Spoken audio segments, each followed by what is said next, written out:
record there. And again, good morning to everyone and welcome. Thank you for taking the time off your very busy schedules. I really love seeing all of these offices and the conference facilities. It's been wonderful seeing everyone here. Alrighty. So as you guys know, this is our GCF validation event, and I say event because we have 9 of the 9 participating countries here, Caribbean countries, and then we should have some non-participating Caribbean countries as well joining us. And each of the countries should have about 25 people. So it's a lot of us, and we are very excited to have you all here and joining together. So welcome again. Just a bit of introduction. I am Shalini Maharaj. I am the project manager for this particular project.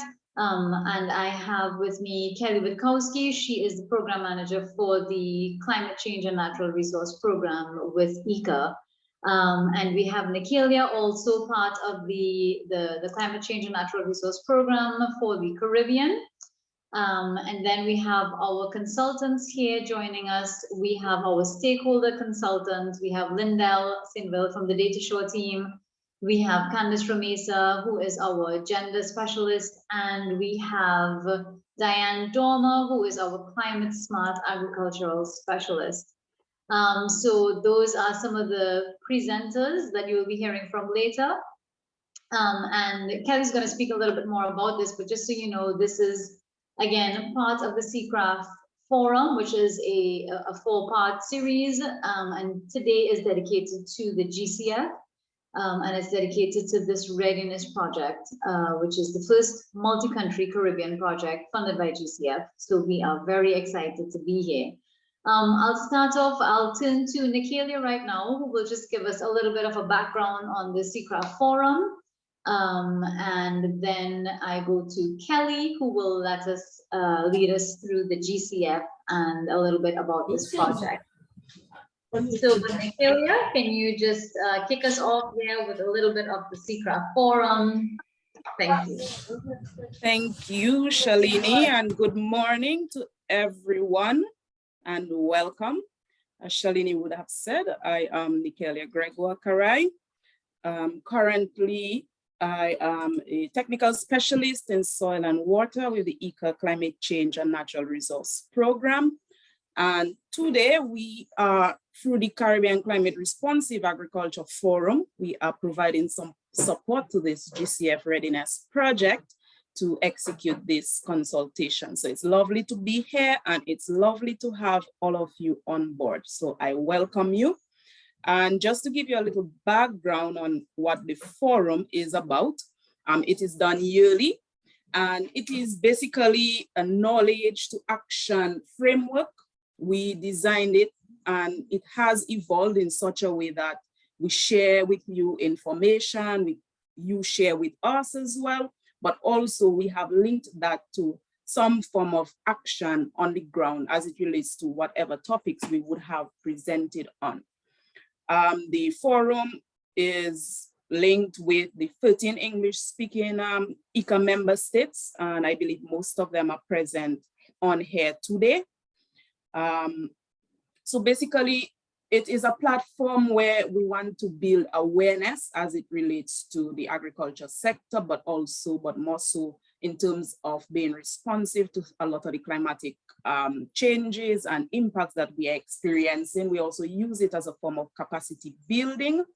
And as I was mentioning, linking that now to action on the ground. It is multi-sectoral. It is open to any and everybody, not just persons in the agriculture sector, but anybody interested in agriculture. You do have a lot of persons who are not in the agriculture sector, but are interested in things like the backyard farming, having a farm as a second form of revenue.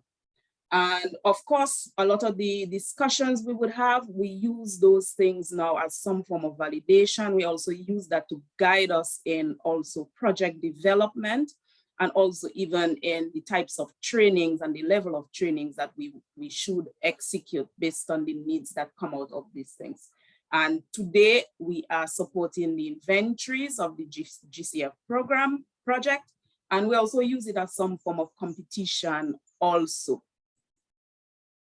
And this year, in addition to supporting this consultation, we have a 3-part series, and we will be looking at the first part, which is in August, techniques for creating high quality compost in an effort to reduce your fertilizer cost. We also looking at efficient low cost irrigation and water saving techniques for increasing crop production. And in the region, we do have a lot of challenges, particularly in the dry season and in countries like St. Kitts and Antigua, who feels the brunt of not having sufficient water for agricultural production. And in all of this, ICA is doing quite a bit of work on the ground in the region. So the final forum is dedicated to sharing with the participants across the region a lot of the actions that ICA is doing. And this year we will be featuring an EBA project that is ongoing and will soon be closing. So just a brief history. As I was saying, it's a neutral space where we share and we learn from each other. And this forum started in 2015, and it was named the Caribbean Climate Smart Agriculture Forum. And it was solely based mainly on sharing information with the stakeholders. In 2017, that evolved a bit, and rather than just focus on climate smart agriculture, we changed it to Caribbean Climate Responsive Agriculture Forum, as we need to respond to a lot of the impacts that are occurring in the region. And we are focused more, not just providing you with information, but translating that into action on the ground. So last year, some of the things we did last year, we had four series sessions. We had a total of 150 participants, average 115 persons per forum, and we had all 13 countries participating. Last year, 20 persons would have attended all 4, and some form of support for action on their farm was provided. And this year, we are having some hybrid where it will be both online. Some countries will be like this consultation where you will be online as well as in person. We are also today providing support to this consultation, as I mentioned, and also support to the EBA project. So far, we have about 185 people registered for the first forum, which will be on composting. Some of the things we're looking to have further evolving as it relates to the forum is that we want to brand this forum. We want that when persons hear the Caribbean Climate Responsive Agriculture Forum or the CCRAF or the CCRAF, they know what we are talking about. So we're looking at branding this. We want to secure funding so that we can link greater information to action on the ground through the forum. We want to have some form of collaboration with Latin America, because there's a lot of lessons for them to learn from us and us to learn from them. And we could probably think, we are thinking of starting off with the last forum, as in sharing what is being done in the region and building that South-South cooperation. So as we are here today, so this is what we are here for today, for this consultation. So I just want to thank all of you for being here, and I will pass back to you, Shalini.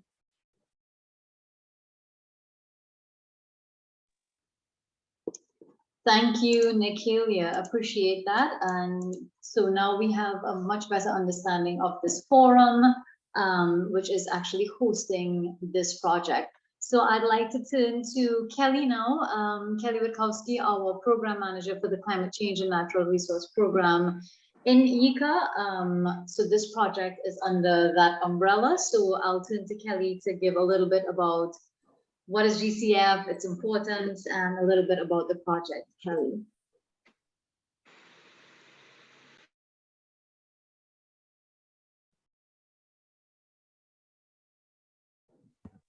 Okay, good morning, everyone. It's great to be here with you this morning. We're very excited about this project and working with all of you. As Nikhil mentioned, you know, the CCRAF is really an important space for providing knowledge sharing, not only within a country, amongst different actors within a country, but with the different countries in the region. And Today, what we wanted to share with you a little bit is about the first multi-country project in the Caribbean for agriculture financed by the Green Climate Fund. As you all may know, the Green Climate Fund is one of the biggest green funders in the world that was established several years ago. It's been running about 5 years now to provide finance to countries that are party to the UNFCCC, which is almost all of them, 196, I believe, or two, to support the transition to a low emissions, more resilient world. And this is increasingly important, as you all may have seen, the recent science that has come out from the Intergovernmental Panel on Climate Change says every day the climate risks are getting greater. And one of the sectors most at risk is the agricultural sector. In short, because it depends on the climate, and millions of people, billions of people throughout the world depend on agriculture for their livelihoods, and everybody in the world depends on agriculture, of course, for the food that they eat. So ICA, together with 9 countries in the region that you can see there on the screen, has been working for several years now. We pulled together this GCF Readiness and Preparatory Support Project. What is a readiness project? Well, the Green Climate Fund has this readiness funding, and then they also have funding for up to $10 million per project for ideas that are already proven and can be scaled. And then the regular size projects, which can be anywhere from $1 to $500 million. But in the case of the readiness, it's exactly as it sounds. It's funding that each country has access to every year. Each country has $1 million of readiness funding per year that they can use to build capacity, to strengthen institutions, to conduct studies, and to prepare proposals for larger scale projects from the Green Climate Fund. And in this case, ICA worked with 9 countries to pull together this project, which is a 2-year project of $1.2 million. It has 24 projects involved, and the lead nationally designated authority is the Ministry of Environment and Housing from the Bahamas. So they've shown great leadership in bringing together the countries from the region. And this project is specifically to work together to accelerate climate investment and action in the agriculture sector in the region. And it's based on the premise that we cannot achieve the many goals of the agriculture sector without addressing climate change, which means we're not going to be able to achieve our poverty reduction, our food security and nutrition, the reduction of non-communicable diseases, productivity, livelihood, foreign exchange goals of the sector if we don't take into account climate change as we're working towards that.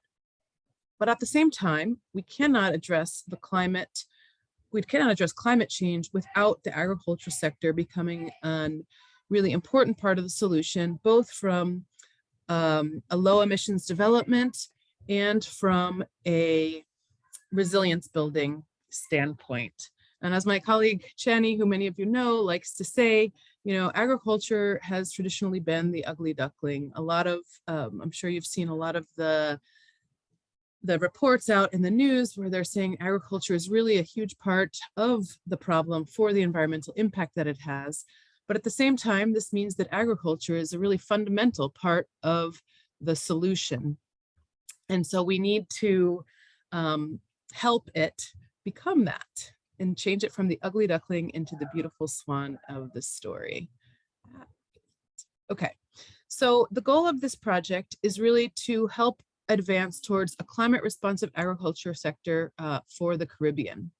And this is based on a premise that if, and again, this is generalized because it's across many countries, but if Caribbean countries recognize the key role of agriculture as a fundamental part of the climate solution in the region and invest in compiling the necessary data information to better direct decisions and guide the sectoral response to climate change, then the countries will be able to better design and execute effective agricultural development programs that are aligned with both national and global climate and development priorities, because we'll have these priorities better identified and institutionalized 3 with weeks. needs needs of the sector and of the farmers and different actors across the value chain clearly identified, as well as the systems and processes in place to support coordinated investment, both in mitigation and adaptation. And as you all know, most of the time in agriculture, investment in resilience building can also support the reduction in emissions, for example, through agroforestry systems, through improved soil management, and many other techniques. And what the impact that we're really hoping for is a recognition of the key role of agriculture for meeting both national and international climate and sustainability commitments, and a greater ability to make better directed and effective investments to enhance sectoral and national plans and achieve the climate resilience and low emissions development that we all need. So we're using adaptation and resilience building and productivity growth as the entry point, and also looking for these mitigation co-benefits. And so how does this project propose to do it? Well, as I mentioned to you, readiness projects do not really permit action on the ground per se. What they focus on is building better participation and engagement, conducting studies, and of course, developing project proposals. And so this project really seeks to understand how agricultural sector stakeholders are currently engaged in the Green Climate Fund processes and broader climate processes, such as the development of the NDCs or the sectoral adaptation plans or the national adaptation plans and low emissions development strategies, and identify ways we can enhance and support greater participation from the sector in these decisions. We also are looking to strengthen the information and evidence base for decision-making. I'll tell you a little bit more about that in a minute, and combine this with strengthened capacity in the region, strengthened information, and insertion of some of this into the institutional or within the institutional priorities to achieve a more climate responsive agricultural sector as a whole. And so this is, of course, more of a medium-term vision. This project in and of itself is not going to achieve that.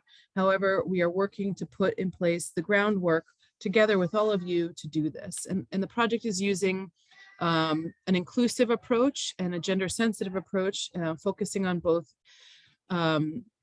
including women and youth in the process. And to do this, we're completing a whole bunch of activities. One is a barrier analysis to better understand what is inhibiting greater investment in climate responsive agriculture in the region. We're looking at the different stakeholder engagement mechanisms. Again, how is the agriculture participating in the decision-making of what's prioritized in terms of climate finance? You know, who gets access and when and where, and who's making these decisions? We're pulling together a trade-off analysis to understand if we invest in certain policies or response measures for climate change on the ground, what will the impact be on food security, on farmer income, on productivity, on emissions, or on other ecosystem services, to better understand what are the best investments we can make across multiple goals. We're looking at climate action inventories. What's actually going on? What's the state of the art in the country at this nexus of agriculture and climate change? What are the different strategies, policies, international commitments, projects, and mechanisms that are in place to address agriculture in the sector, or address climate change in the agricultural sector? Where are the greenhouse gas inventories for the agricultural sector, and how can we work to improve them in terms of accuracy, in terms of data used, in terms of the institutional arrangements necessary to complete those? How do we know where the emissions are coming from in the sector? What are the tendencies we're anticipating in the future, and what are the best opportunities for reducing emissions for the sector? You know, what are different guidelines and protocols we can use to collect this information and insert it into the priorities of the ministries? How can we strengthen evidence-based decision-making? Each one of the studies that we're doing has a training component with technicians from the ministries of agriculture and others. For example, on the greenhouse gas inventories, we're working on training representatives from the ministries and how to better conduct those processes. At the same time, we're providing a training of the trainers to help technicians understand what data needs to be collected and why, and who will then go out and train some farmers groups so that we can work on the data gaps that exist. And then, of course, providing some vocational guidelines and information on how we can better include youth into these climate responsive agriculture processes and provide opportunities for them, and pulling this all together in a knowledge portal, which we envision as a one-stop shop for all the different vulnerability analyses and studies and information that exist on agriculture and climate change for the countries involved in this project. We're going to put in one place to try to make that easier for everyone. And really the culmination of this project is going to result in the design of a project proposal more on the lines of multiple millions for the sector, so that we can continue to take action on these gaps and needs and priorities that are identified throughout this project and all the consultations that are being done at different levels. And my colleague Nikelia is going to explain a little bit more about the project ideas we've started to put together through this whole information collection process. So that's a broad overview of the project. It's been a lot of engagement. It's governed by the nationally designated authorities to the Green Climate Fund, which are usually in the ministries of agriculture, of environment or finance in each country. But also we've included a focal point from each Ministry of Agriculture to start to build that relationship and better understand the priorities of the sector for climate finance. And now the rest of the session, we are going to be focusing on presenting some of the initial results from the different studies and consultations that the project has undertaken, sharing some of that information with you, gathering feedback, and then talking a little bit how we're moving forward. So happy to answer any questions, and thanks for your attention. Thank you, Kelly. Appreciate that. Let me pause right now for any questions that you may have before we go on with our show. Any questions about the project, about what's happening? All right, if not, okay, so then we are right on time, and this is how the day is going to flow. So a lot of you will be physically in the local ICA office, and then some of you are remote. So what we're going to do now is we're going to go into our first 1 hour session, and then that's going to be led by our stakeholder consultant, Lindell Sinville, and he is with the DataShore team. And I think I saw his colleague and sister, Arlette, is here as well. So the DataShore team is going to lead us through the stakeholder guidelines. So what this session is about, first we conducted a stakeholder assessment in terms of looking at how stakeholders are engaged in terms of climate change, GCF, and other broader climate change processes and projects. So we looked at how stakeholders are engaged, and of course we engaged a lot of participants in each of the countries, and there was a lot of data analysis, a lot of consultations, and then from that we have our draft stakeholder guidelines report, and Lindell and they are going to share some of the guidelines that resulted out of that. And then this will be shared with you in this session, and then we will give you an opportunity to discuss some of the guidelines, maybe say some of the things that do not resonate, some of the things that you feel need to be added to these guidelines.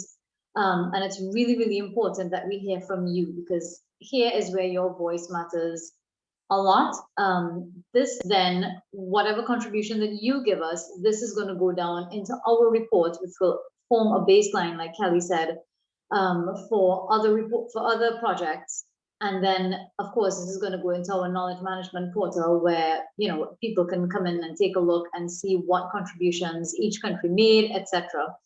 So this 1 hour session is going to be that presentation on the guidelines, what we have found, and then we really want to open the session to you so that you can let us know what you expect, what you feel works, what doesn't work with your, in terms of stakeholder engagement. And then also we're going to hear a little bit from our gender consultant within this session on gender and the GCF, gender mainstreaming, and gender in terms of this project and how gender was taken into account in this project. Just to let you know, this particular session, this first 1 hour session here, we do not have breakout. We're not going to go into our separate breakout rooms. We want to engage the discussion across the board in a very open floor, open communication method. So with that, again, just a note to the facilitators, as long as your country is giving feedback, please ensure that we capture that feedback. And that's very important because that is then going to go into our reporting. So with that, Lindell and Arlette, I pass to you for our first session on stakeholder guidelines and how we engage stakeholders. So Lindell and Arlette.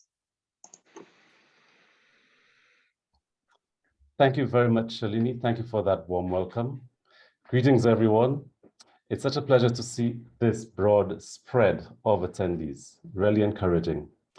So today I will start off the presentation. I'll hand over to my colleague Arlette. And we also, as you said, Shalini, have made arrangements for the gender mainstreaming input, which came from Candice, to be also shared. And so this 1 hour session will be split by us. At 45 minutes, we will end, and Candice will then have the remainder of the hour in which to present the gender guidelines. As I get the slides up, Arlette, would you care to make any brief introductory remarks? I wanted to say we will present for about 20 minutes and then we will have about 25 minutes to get feedback from you.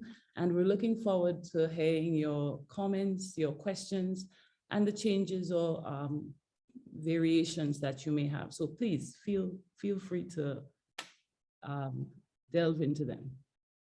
Thank you for being here. Looking forward to our discussion.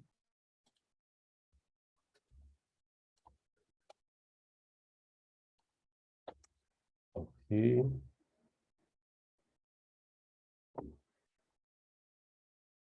Thank you, Arlette.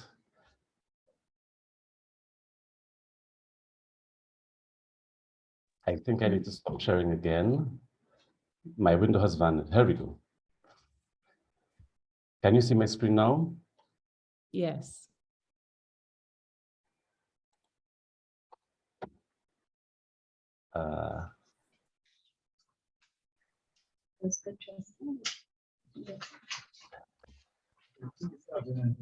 Okay. Oh, okay. Thank you all. So it's our pleasure this morning to present to you the summary report, which will include a description of how we arrived at the guidelines, the challenges that were observed, that came up in the several discussions we had, the data analysis which took place, and hopefully we'll get some additional feedback with which to strengthen the validation which took place. At this stage, I shall hand over to Arlette to lead us on the first part of this session. Thank you so much. So the validated guideline report really covered, as you would know, the 9 countries that Kelly and Shalini identified.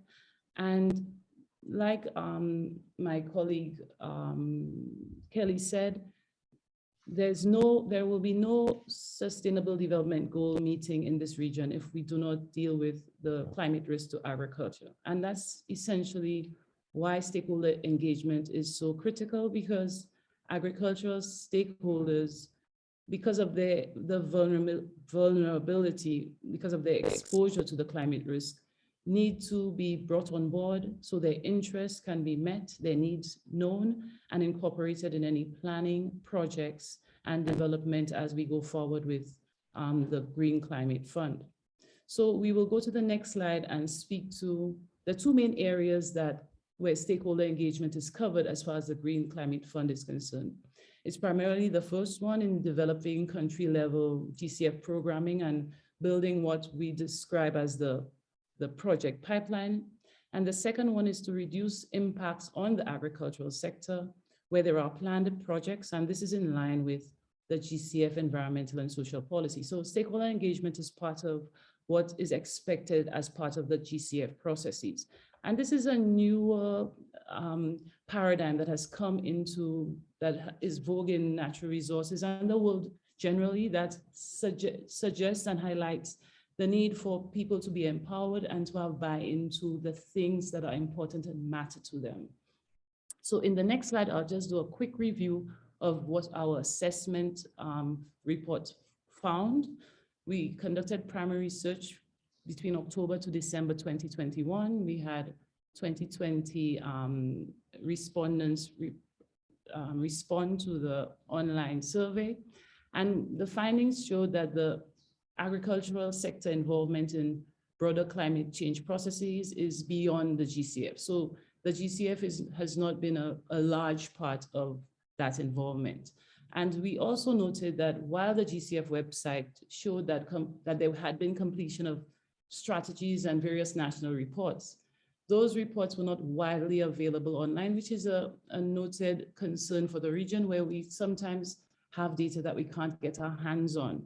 But overall, based on the findings of the survey, we saw that the NDAs and the AEs have fostered interest in GCF level country programming, and there is overall goodwill, which is important in a sector that has been historically marginalized, that was found.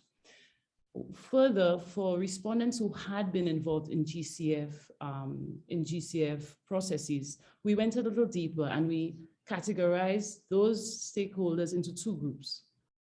And there were 43 of the 220 respondents into climate change or an agricultural group based on their designation of themselves. What we found for the most part, as far as the agricultural group, when asked about how they had experienced and how they had been involved in stakeholder engagement through GCF processes, they highlighted that they tended towards lower levels of involvement. At the same time, they gave more positive statements. They supported more positive statements on the practices. So they were less involved than the climate change group, but more positive in their agreement on various practices. And this suggests, and like my colleague Kelly mentioned, the GCF has been 5 years in the making, and agriculture is a later sector that has gotten involved, particularly in this region. So we based on what the discussions we have had, it might reflect some of those low expectations in the sector as it relates to GCF and stakeholder engagement generally. So based on those findings, we went forward, and then next slide, please. And we went through this 3-stage validation process to get the first, using secondary research, to look at documents, GCF guidelines around stakeholder engagement. What is expected? What are the levels at which we should be operating? And also some of the historical and research reports on what is going on in the Caribbean agriculture sector around stakeholder engagement. We conducted, like I mentioned, primary research. Both qualitative and quantitative data was collected, looking at stakeholder engagement to complete the assessment study. And then this consultative process, of which this is one part of it, involved virtual, multiple, as well as multiple in the case of the OECS, to all countries had their consultations together, sub-regional consultation. And in the case of Suriname and Haiti, we had single country meetings because of the language issues, to get feedback on the report and to look at emerging guidelines. I will now go through the guidelines, and unless it is stated otherwise, it is directed at the NDAs and the AEs. So the first challenge, I will go with, first identify the challenge, and then list the guideline that came about as a result. Challenge 1 spoke to outdated, incomplete, or missing stakeholder groups in the strategies that we identified and the stakeholder mapping inventories.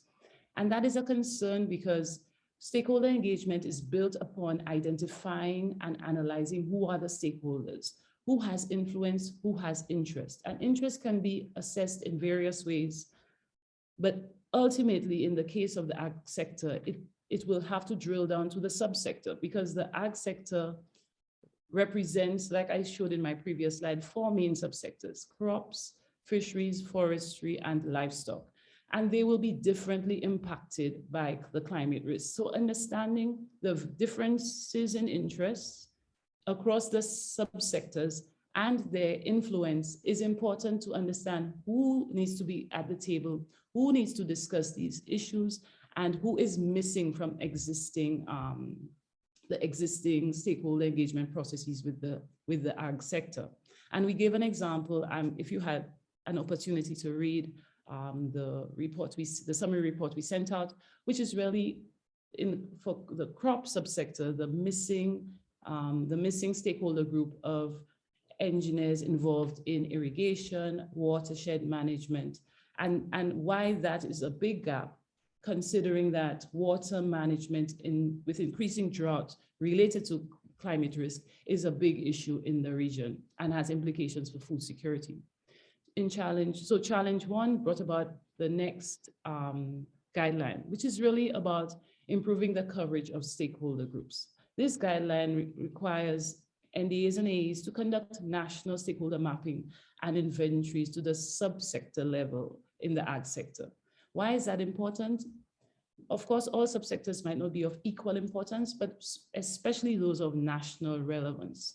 Once that has been identified, then those subsectors an assessment is needed to understand how they will be likely impacted, nature of the vulnerability, and not only that, but how will planned GCF funded projects potentially impact on these subsectors. It will be also important as far as improving the coverage of stakeholder groups to identify who are the formal groups. And while we are not big on formal agricultural associations and in some parts of the region, identifying where there are informal groups, what are the membership levels, the capacity levels, and what are their needs. And that's essentially what stakeholder engagement needs to do, to get to the needs of the stakeholder groups and see how that can be addressed through the pipeline and the planned projects, and ensure that their needs are not negatively impacted by whatever is planned. And of course, establish a baseline of mapped stakeholder groups in the subsector. And here I wanted to highlight that based on the influence and the interest, the requirements are different. So that's why not only must we map the stakeholders, we need to know where do they relate to the planned activities, because those that are of high interest, high influence, there's a different requirement as far as keeping them regularly engaged and keeping them satisfied. Where there is low influence and low interest, essentially it is an informational type stakeholder group. So understanding and not characterizing stakeholder groups becomes even more important to reduce potential lack of buy-in, but also frustration that will stall potential development in the sector. That has happened in the past. So the second challenge dealt with the high cost with stakeholder engagement. Now I know a lot of people think talking to people is simple and easy, but stakeholder engagement is a much more complicated process. And the requirements, especially in this new paradigm, means that time needs to be spent on it, planning, resources for language tailoring, but also overall, it is a resource heavy area. And I don't think that is well appreciated. And we will need to do that to support the commitment to gender transformation and women's workload management. And in cases where we don't have that allocation, what tends to happen is that stakeholder engagement usually becomes less robust and becomes more tailored towards typically maybe high interest, high influence stakeholders versus the broader grouping that is involved in any subsector. So the guideline is really around allocating adequate resources to ensure that stakeholder engagement is suitably integrated. And the best practice, the global best practice around this is really suggesting that 1/3 of projects, when they are being designed and developed, needs to be allocated toward building inclusiveness, social processes, capacity building, tailored to stakeholder engagement and gender transformation. Challenge 3 looked at the influence of national level organizations on decision-making. And the concern about this challenge is really the creation of a decision-making culture that does not foster polycentric approaches, which is around many centers making decisions of control in the sector. The sector is very decentralized and disaggregated. So the idea of national level organizations led by the NDAs being the single center of decision-making is a concern and might potentially undermine buy-in in the long run.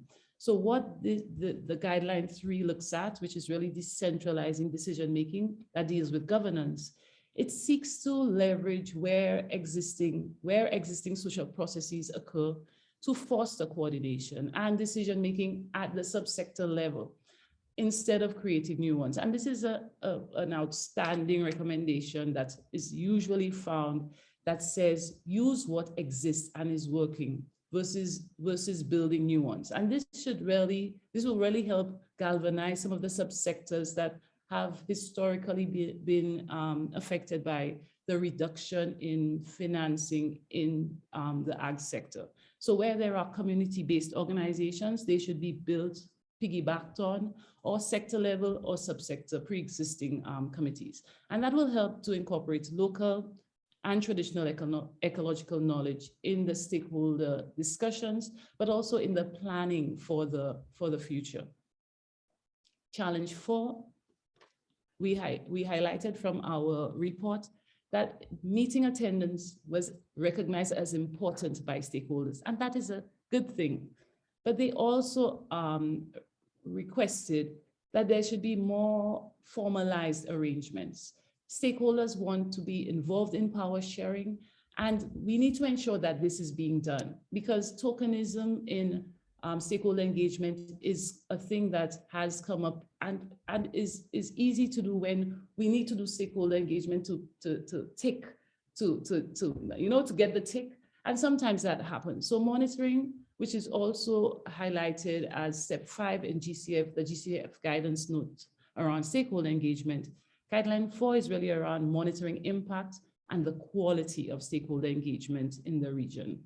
And what the guideline highlights is the need to conduct evaluations of stakeholder engagement processes. Every 2 years is the recommendation, and national level indicators, which discusses and highlights whether there has been improvement, whether the subsectors, the stakeholder groups in the subsectors feel that it has been inclusive, whether there has been improved quality, whether those practices have met their need. I'm sorry, I think I met a difficulty there. So challenge 5 looked at really the absence or the difficulty in accessing national reports. Now, the GCF website lists all the strategies and reports that have been submitted or completed by the countries, but access to that documentation was challenging and it was missing. But even when it was found, the subsector challenges, concerns, needs, and stakeholder groups were not necessarily in place. So we are recommending that there should be some work in, where possible, at the sub-regional level to help in hosting those documents. And my colleague Kelly did speak on that being developed, but also multi-language use in communications. A dedicated regional website would be useful, because we are a collective and there are various agencies that could support this dedicated website. So guideline 5 speaks about ensuring fit for use communication and that collation of documentation. So the first part deals with ensuring that the communication strategy that is developed really targets the subsector so that stakeholder groups in those subsectors understand what is going on based on their level of interest and influence. And one of the most difficult things or challenging things to do is really to not mismap a stakeholder group and give them information or communicate with them in a way that doesn't match their interest and influence in the issue, the problem, or the project, which is why mapping is key. It is central and it is the start of good stakeholder engagement. The design of the communication strategy should match the risk of the planned project or the issue facing the subsector, the complexity of project activities planned, and the level of concerns of the stakeholder group. There should be a matching in how the communication strategy is designed. Now, there typically is almost like a one fit for the sector, but all groups, stakeholder groups are not the same. So stakeholder mapping is key to understanding that diversity, and based on that diversity, addressing the needs, the interests, and the influence appropriately in identifying alternatives and taking action so that in communicating with the subsector, that there is an understanding of the risks that the subsector is exposed to, but also alternatives that are available to the stakeholders within that subsector that can mitigate or assist in building their adaptive capacity to the threats that the climate risk exposes them to. To continue, communication channels should be diverse. We found that they were diverse, but because of the absence of targeted mapping to the subsector level, it was a bit of a scattershot. So modes of communication should match where the stakeholders are as far as their interest and influence, and also their location in the subsector. Not all subsectors are equally exposed, and that requires some national level detail. And like we mentioned, again, the frequency of contact, the characteristics of the subsector, the objectives of the engagement requires tuning of the communication strategy. Champions are recommended to give voice to critical issues where needed, but there is a tension with the use of champions to reduce early capture, which is a concern where those who are most knowledgeable and maybe most resourced, where they head off the resource, they actually redivert the resources to themselves versus the broader stakeholder group. So championing is a way to get it started, but it needs to be watched as one of the indicators on how the nature of the championing and how it is working. Guideline 6 specifically deals with Indigenous peoples, and we are in a region that has Indigenous peoples, and based on the GCF guideline on Indigenous peoples, respecting the rights of Indigenous peoples as guideline 6 becomes very important. What the guideline identifies, built on this GCF guideline, is really that stakeholder engagement fosters the full respect for Indigenous peoples, their dignity, their human rights, and their cultural uniqueness. Often, Indigenous peoples are at times physically isolated in the different regions in the Caribbean. So effort and work and resources need to be assigned to ensure that they benefit from the GCF activities. They are engaged to the point where in a culturally appropriate manner, they do not suffer harm or adverse effects from GCF funded projects, and appropriate time is given for communications with them as a peoples who have their own decision-making processes that usually is built on traditional processes. Challenge 7 speaks to the need for improved capacity in stakeholder engagement. This is the stakeholder engagement paradigm we are in is a relatively new one. It acknowledges that people are better able to manage their affairs than anyone else. And this is built on some of the work by Eleanor Ostrom. And recognizing that we are in this new paradigm, capacity building is needed to take us out of the older paradigm of more paternalistic stakeholder engagement to better understand, conduct stakeholder engagement, and of course, to go back to what I hope you will take from this presentation, which is really detailed and accurate stakeholder mapping. No meaningful stakeholder engagement is possible without that level of detail and accurate stakeholder mapping. The guideline coming out of this challenge is really around building capacity for stakeholder engagement. We are recommending that the conduct of annual training sessions on stakeholder engagement be conducted with the agricultural sector, with the AEs, NDAs, and where there are other high interest, high influence stakeholder groups, that they be brought in and they be trained as well. On challenge 8, moving swiftly along, is really around the missing inventories and the ad hoc or untargeted stakeholder engagement practices. And we thought one way to ensure that there is the dissemination of information on who are the stakeholder groups, who has been identified. And sometimes we are in a region where data does not always flow easily.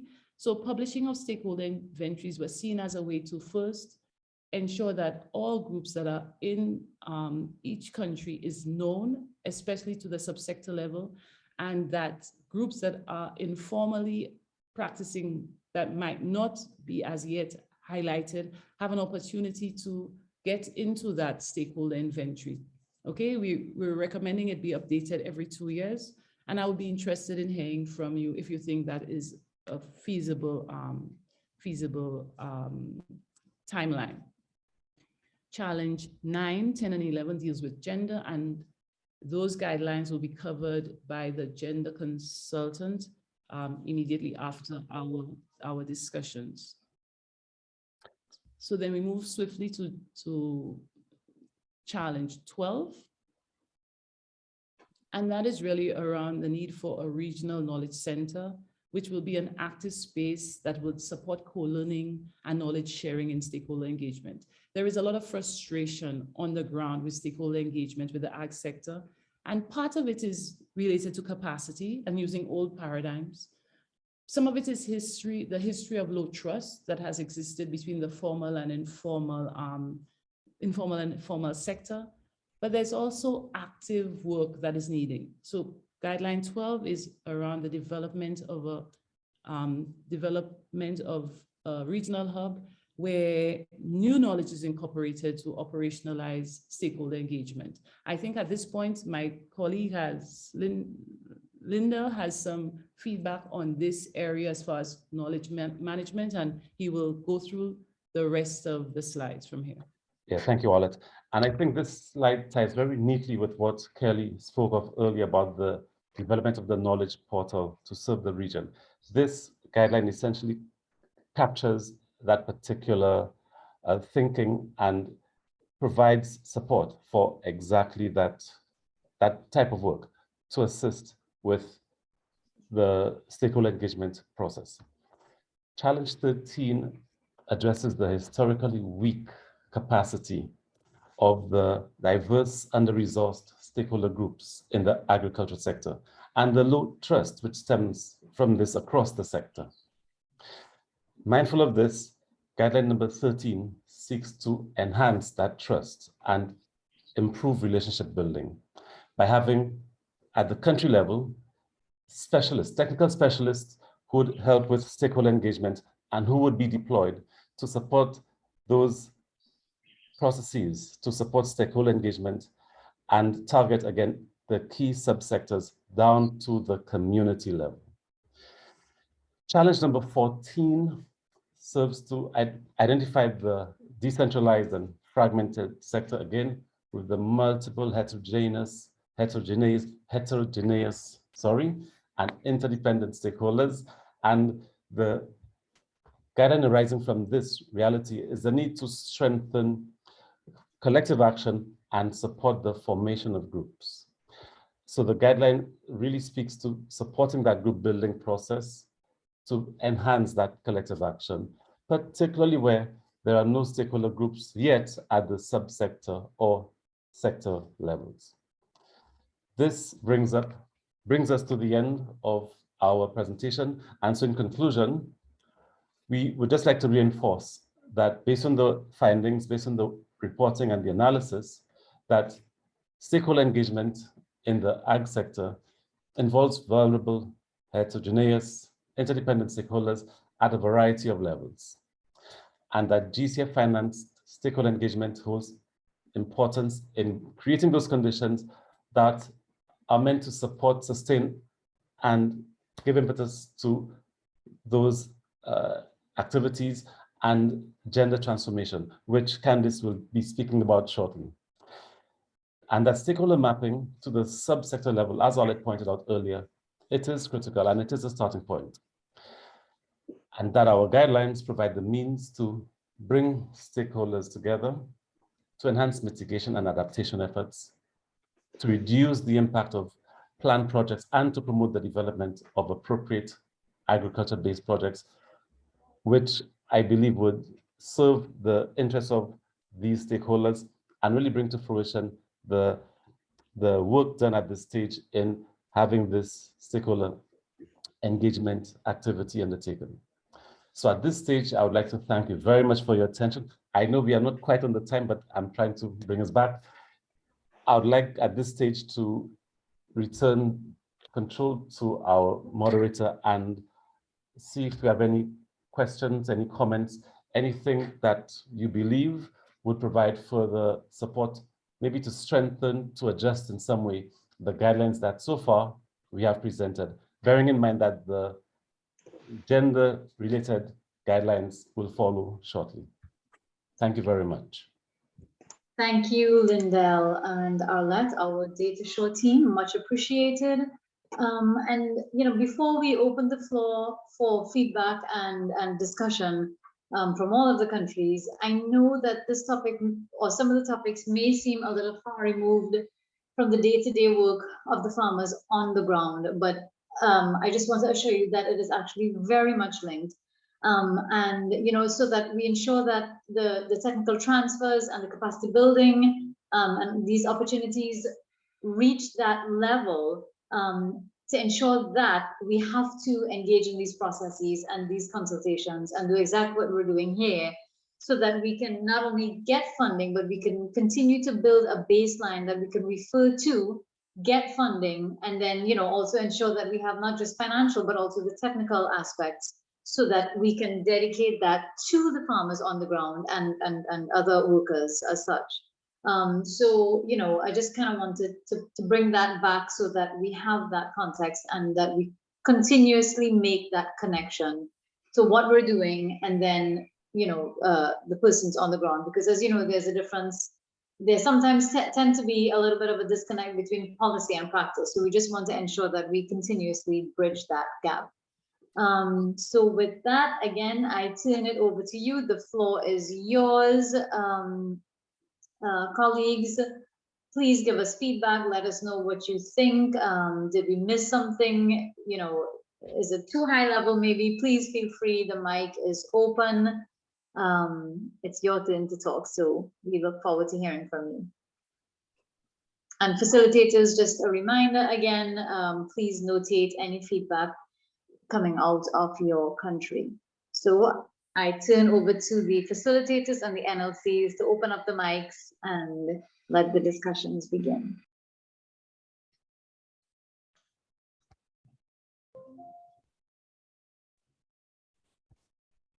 All right, everyone. With that being said, as we are here in a large group, if anybody has any comments or questions, you can address it there or make note of it, and then we'll take it from there.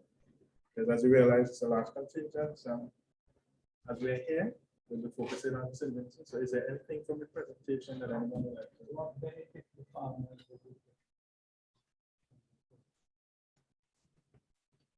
Now, as mentioned, the program is that is information and fact. So as of yet, the project has not been written up or even put into execution. Right now, we are gathering information not just from farmers, but from all the different stakeholders. Because as you see represented, we have forestry, we have agriculture, we have CWSA, we have the technical college, as well as farmers. So based on the information that you provide, we then be moving on to the next stages later on. I see several people have their hand. Michael, I know you were speaking. I see you're muted. I don't know if that was on purpose until you join us back. I think I see Ram Gopal. I think I saw your hand first, and then Mary, and then Ika Dominica. So Ram Gopal, please unmute your mic, or I can help you with that. There you go. Hello, good morning, everyone.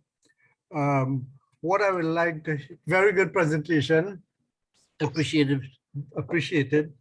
What I would like to see is your links with the Sustainable Development Goals. And I'm not seeing that in your presentation and how it is dovetailing with the Sustainable Development Goal 1 and 2 to achieve food security and eliminate hunger.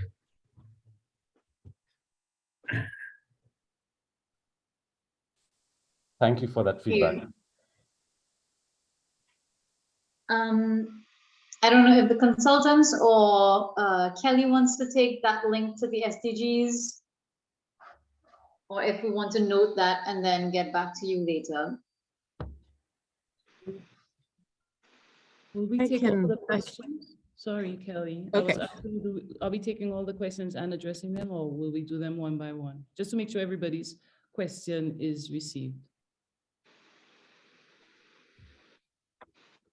We can try to answer that one now and then see how it goes, Arlette.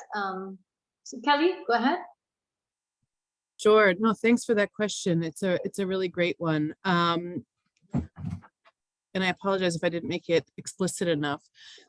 In the Sustainable Development Goals, the reason we're working to address climate change overall, I think, is to enable the achievement of the Sustainable Development Goals. We know that we can't reduce poverty, we can't enhance the productivity as we need to reduce hunger if we don't address climate change in the sector.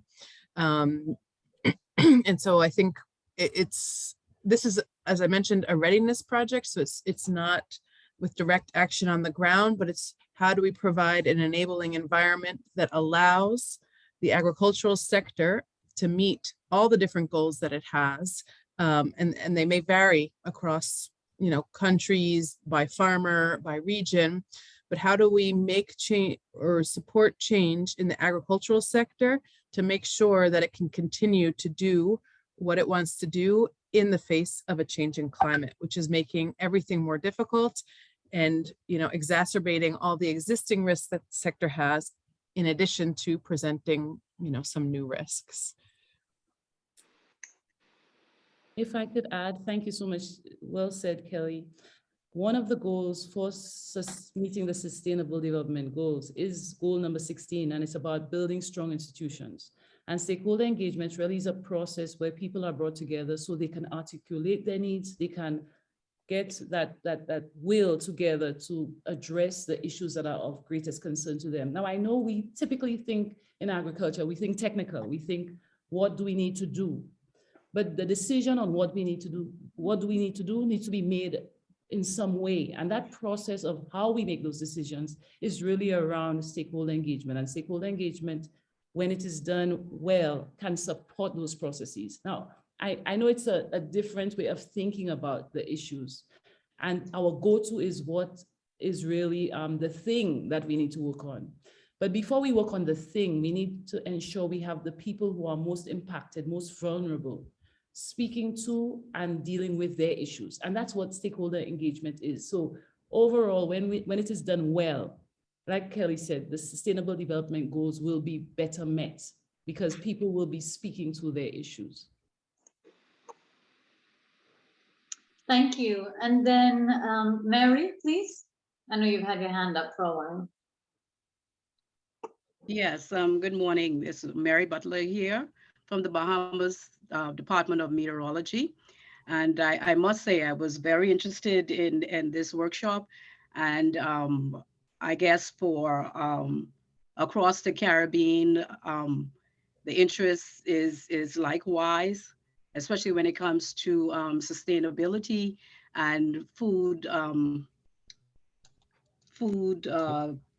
development for food development and protection for each country, but I'm trying to understand exactly the motive here of what we're doing today. And is it just to provide a plan of moving forward with capacity building of stakeholders, or is it the end goal to come up with a product that can be implemented? I know it was said at the beginning that it is not at that stage. It should, well, all of this should not be for implementation of anything, but to have a specific plan. Is it the plan to increase stakeholder capacity, or is it leading to where we would there would be projects implemented to help in the mitigation of climate change on the agricultural sector? I'm trying to understand. Thank you, Mary. Appreciate that. And yes, I'm glad that you asked that question to bring us back to some kind of context. And the answer is all of the above. Everything that you have mentioned, yes, it is.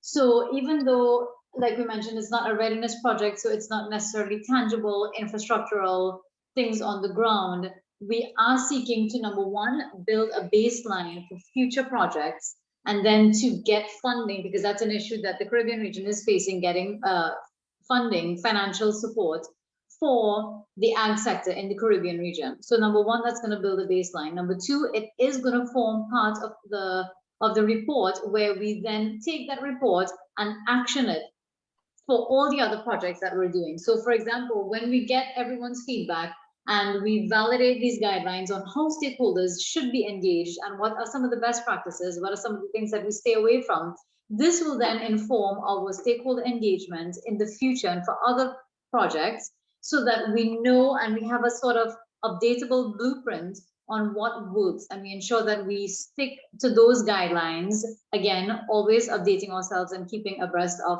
what works, so that it not only forms a baseline, but it's an actionable report. And then, you know, when we deliver this then to our funding agencies, we then are able to prove that we have a sort of blueprint that which will then seek to ensure that we get more investment. Does that make sense? Yes, it does. And another thing too, when I've heard data used widely through all of the presentation, but what data is you're specifically talking about? Data from persons like the Department of Meteorology, weather data? What data are you referring to?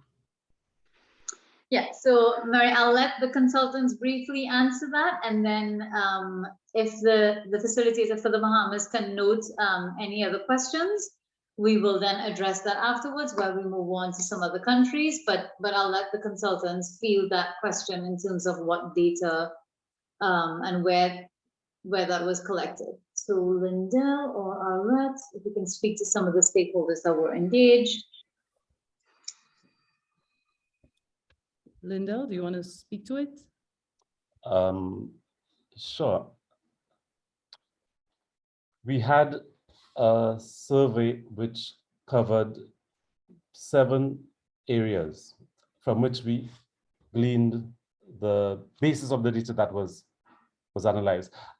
I'm just going to pull up the outline of the data collection instrument, but it did cover details about individuals' views of engagement that had taken place, whether the organization rather was involved in DCF funded activities.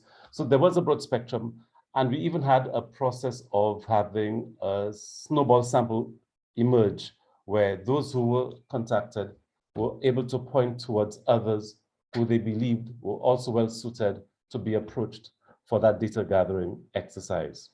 So we did get, I would say, a significant amount of interest, of feedback from that data collection exercise, and also in the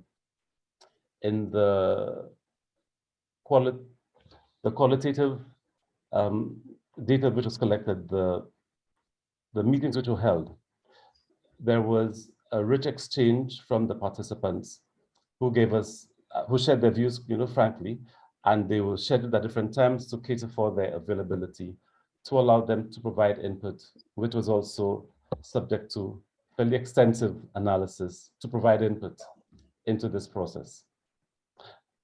I'm hoping that adequately addresses your question. Thank you, Lindell. And then, Mary, we are very happy to share a little bit more of a comprehensive answer via email, maybe, so that you can take a look. And then, of course, the validation process continues. So it's not just today, but we certainly welcome any feedback that you may have via email as well, and via liaising with your office. So thank you very much, Mary, much appreciated. And then Dominica, please.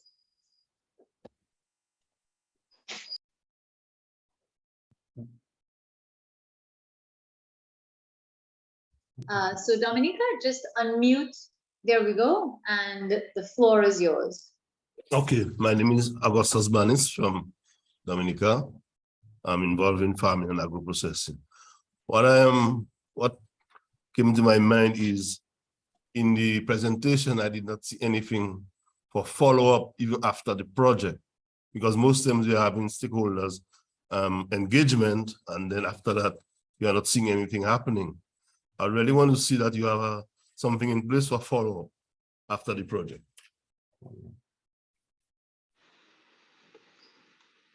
Thank you, Representative from Dominica. Yes, so as part of, so like Kelly would have mentioned, the grand, let's say, end result of this project is actually to form that sort of justification for further funding. So the follow-up to this engagement is actually going to be 2 concept notes, which we are working on right now, which we are going to put forward to the GCF for further funding to the tune of about $40 to $50 million that will then further enhance the Caribbean sector and then go towards funding other projects, other multi-country projects in the Caribbean. So this is just one small part that leads to a bigger part. So the follow-up to this is actually further funding for more projects in the Caribbean. And I think, oh, okay. And I think next we have, but by all means, please, even if you just ask one question, please notate your questions for the facilitator, because I know we're only able to field a couple right now, but we do want to answer all your questions because this is very important to us. Lorenzo, I can unmute you, or you can do it there.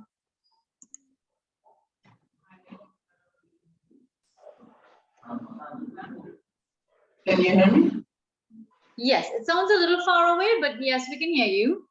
Hi, good morning. My name is Sapora Amule. I'm here on behalf of the Australian Agricultural Forum for Youth. And I have a proposal on the 6th guideline, which is about respecting the rights of indigenous people. I would like to add the rural communities because they live under similar conditions as indigenous peoples in other countries, but in our case, we have 2 groups. So if you could add that to the guideline and take them with it as well. And sorry. Definitely, continue. Okay, thank you. Challenge 13, trust and relationship building. Where will these stakeholder engagement relationship specialists be deployed from? Which organization will they be from? Will they come from the government? Will they be, it's not really clear to me who they are, who they will be. Thank you. Thank you. Shelley, there's one more question from Surin outside. Can you hold on before continuing? Hi, good afternoon, everyone. This is Iwan Samona from the Ministry of Agriculture, Suriname. I have to compliment the consultants for a great job, the guideline. But what I'm kind of in doubt is if perhaps it may have been captured somewhere, but concrete guidelines or steps about the level at which the involvement of the stakeholders should start. Because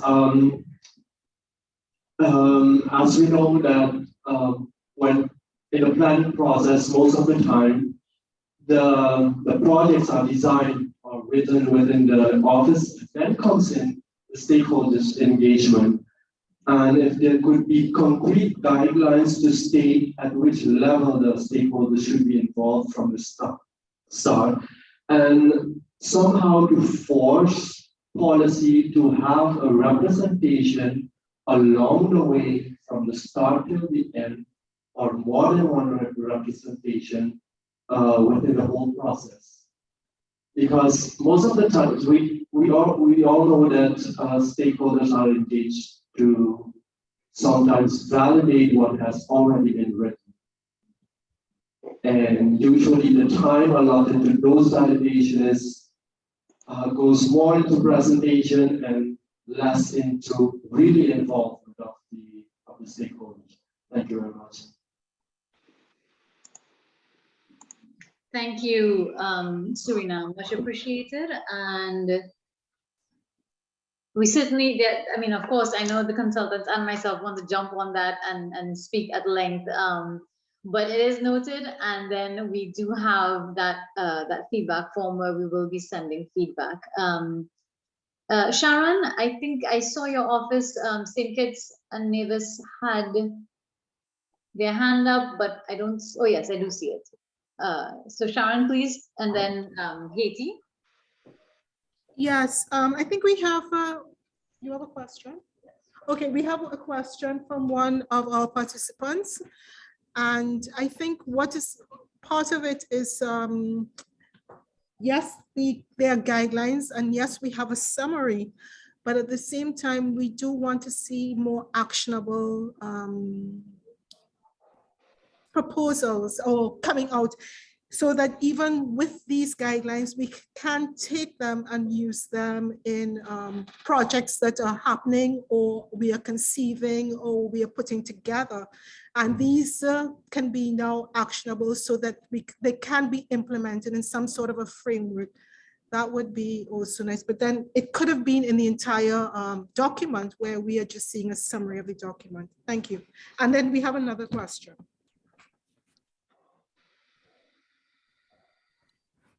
Hi, good day, Wendy Williams. One question was raised is where we are in project development and the actual role of the guidelines in existing GCF projects or developing GCF projects on the country level. So I did give some indication that this present project is a readiness project. At the end, Cheney will be presenting on the concepts and ideas which would emerge from this existing readiness project. And also in the second session at 12, we will be going through the inventories, and there in the inventories at the national level, we've listed several of the national level GCF projects and ideas under consideration by the NDA. Thank you.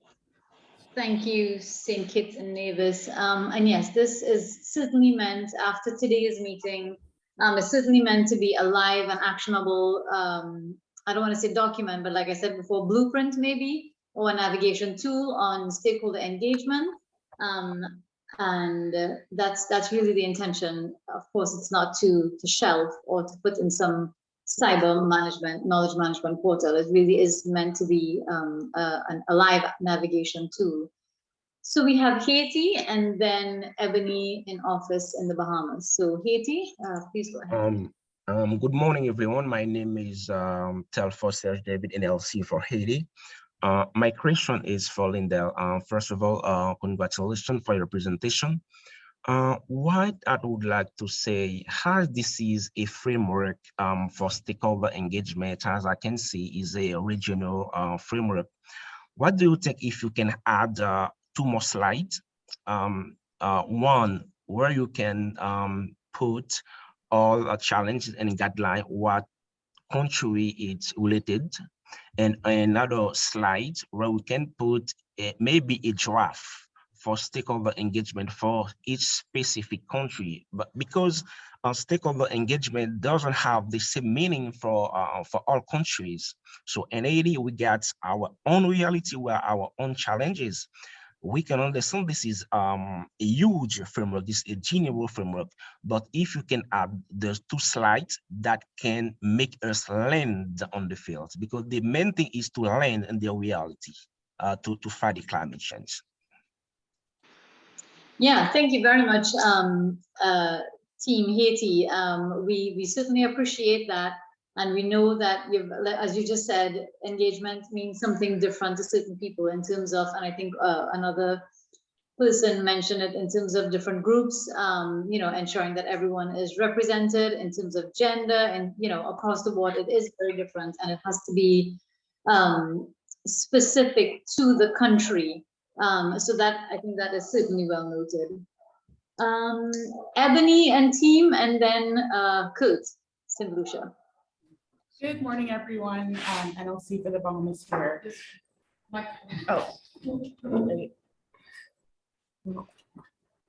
We just had a question.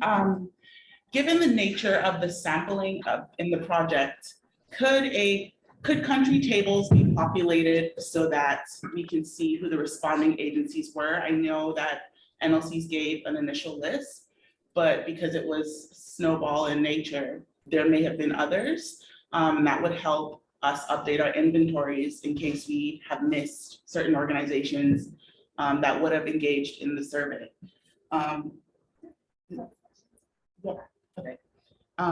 Is that possible? Can that be provided at the end?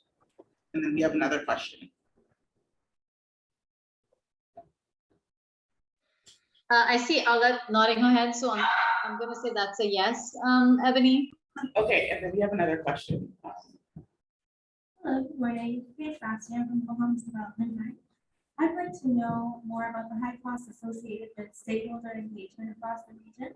I see that the recommended guideline is for up to 1/3 of project funding, but I'd like to know if that's a realistic guideline compared to what's actually spent currently across the other countries. The Bahamas can be quite expensive traveling to the other family islands and other remote stakeholders. Thank you. Hi, good morning. Sorry, I didn't catch that last question. Is it possible? Can you just repeat it? Thank you. Hi, sorry. Can you hear me clearly now? Can you? A bit better. Okay. My question was about challenge number 2, the high cost associated with stakeholder engagement. I wanted to know if there were regional estimates of how much is currently spent on stakeholder engagement, because the recommended guideline is up to 1/3 of project funding, and I wanted to know if that is a realistic goal for us, considering that in the Bahamas, traveling to other islands is quite expensive to reach our stakeholders who are more rural.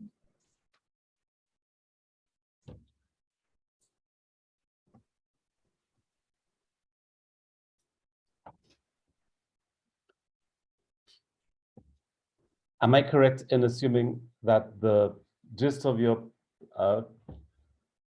perspective was that it was a realistic amount, or do you believe it should be even more due to the geographical realities of the chain of islands which consist the lovely Bahamas?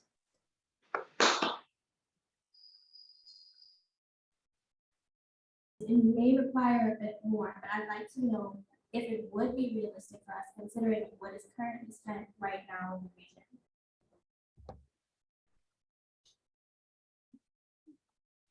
I'm not sure I got that very clearly, I'm afraid. Did you, Alet? Yes, I did. Could we follow up with you on that, Bahamas? Sure. What's the percentage of your cost you think that is currently spent? Thank you. Thank you, Bahamas. And then lastly, we'll have St. Lucia, and then we're a little behind on time, so I'd like to move to the gender aspect. So Kurt, St. Lucia delegation. Yes, hi, good morning. Thomas Nelson here. The mic is over there. Oh, the mic is over there? Yeah. Okay. Sure. Yes, Thomas Nelson, the Deputy Chief Fisheries Officer. Thank you for a very good presentation. I just noted one of the challenges that was presented includes a lack of dedicated regional website. I imagine the focus here is for agriculture. But just one concern in terms of that challenge, and I'm also imagining that there would be some kind of action to address that challenge. Whereas I noted that it may be a dedicated website, but from my experience in fisheries is that there are a number of portals and websites that have been established for almost every single project to upload information, data, etc. for stakeholders. And I think the issue has been more of the sustainability of those websites. And many a times it has been duplication of effort. So every single project, whether it be pipeline project or whatever the case is, wants to establish a website or portal for data. So I just wanted to indicate that as a concern. I'm not sure how it is going to be dealt with. Maybe there may be a platform that can be built upon versus looking at establishing or building something all over again. Thank you very much. Thank you. Thank you. Thank you. Appreciate that, St. Lucia, and duly noted. Okay, so I really want to move on to our gender aspect. Candice Ramesa, our gender consultant, will speak for about 15 minutes on gender mainstreaming and how gender was taken into consideration with this project. And then after this, we will take a break. So Candice, over to you.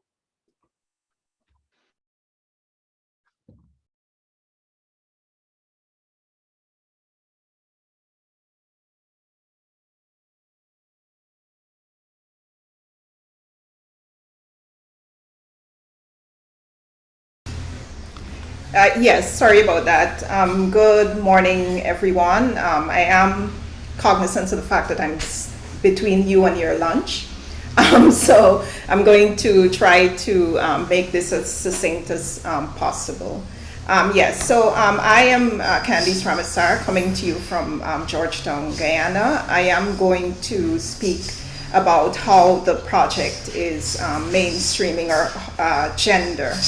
As you know, many of the international donor organization and funding facilities do have now what is called a gender policy. And since these activities and this project is being funded by the GCF does have a gender policy. And I just want to speak very quickly about what that gender policy is, then I'll talk a little bit about what is the project strategy for mainstreaming gender into the outputs and deliverables, and then move on to the specific stakeholder challenges in terms of gender. So in terms of the GCF gender policy, it is in keeping or in alignment with the other international agencies policy, which is in paragraph 3, it says that the fund will strive to maximize the impact of its funding for adaptation and mitigation, and seek a balance between the two while promoting the SEE, social, economic, environmental, and development benefits, and taking a gender-sensitive approach. In the chat, someone did ask about persons with disabilities, and I know the issue of indigenous people came up in terms of Suriname and Dominica.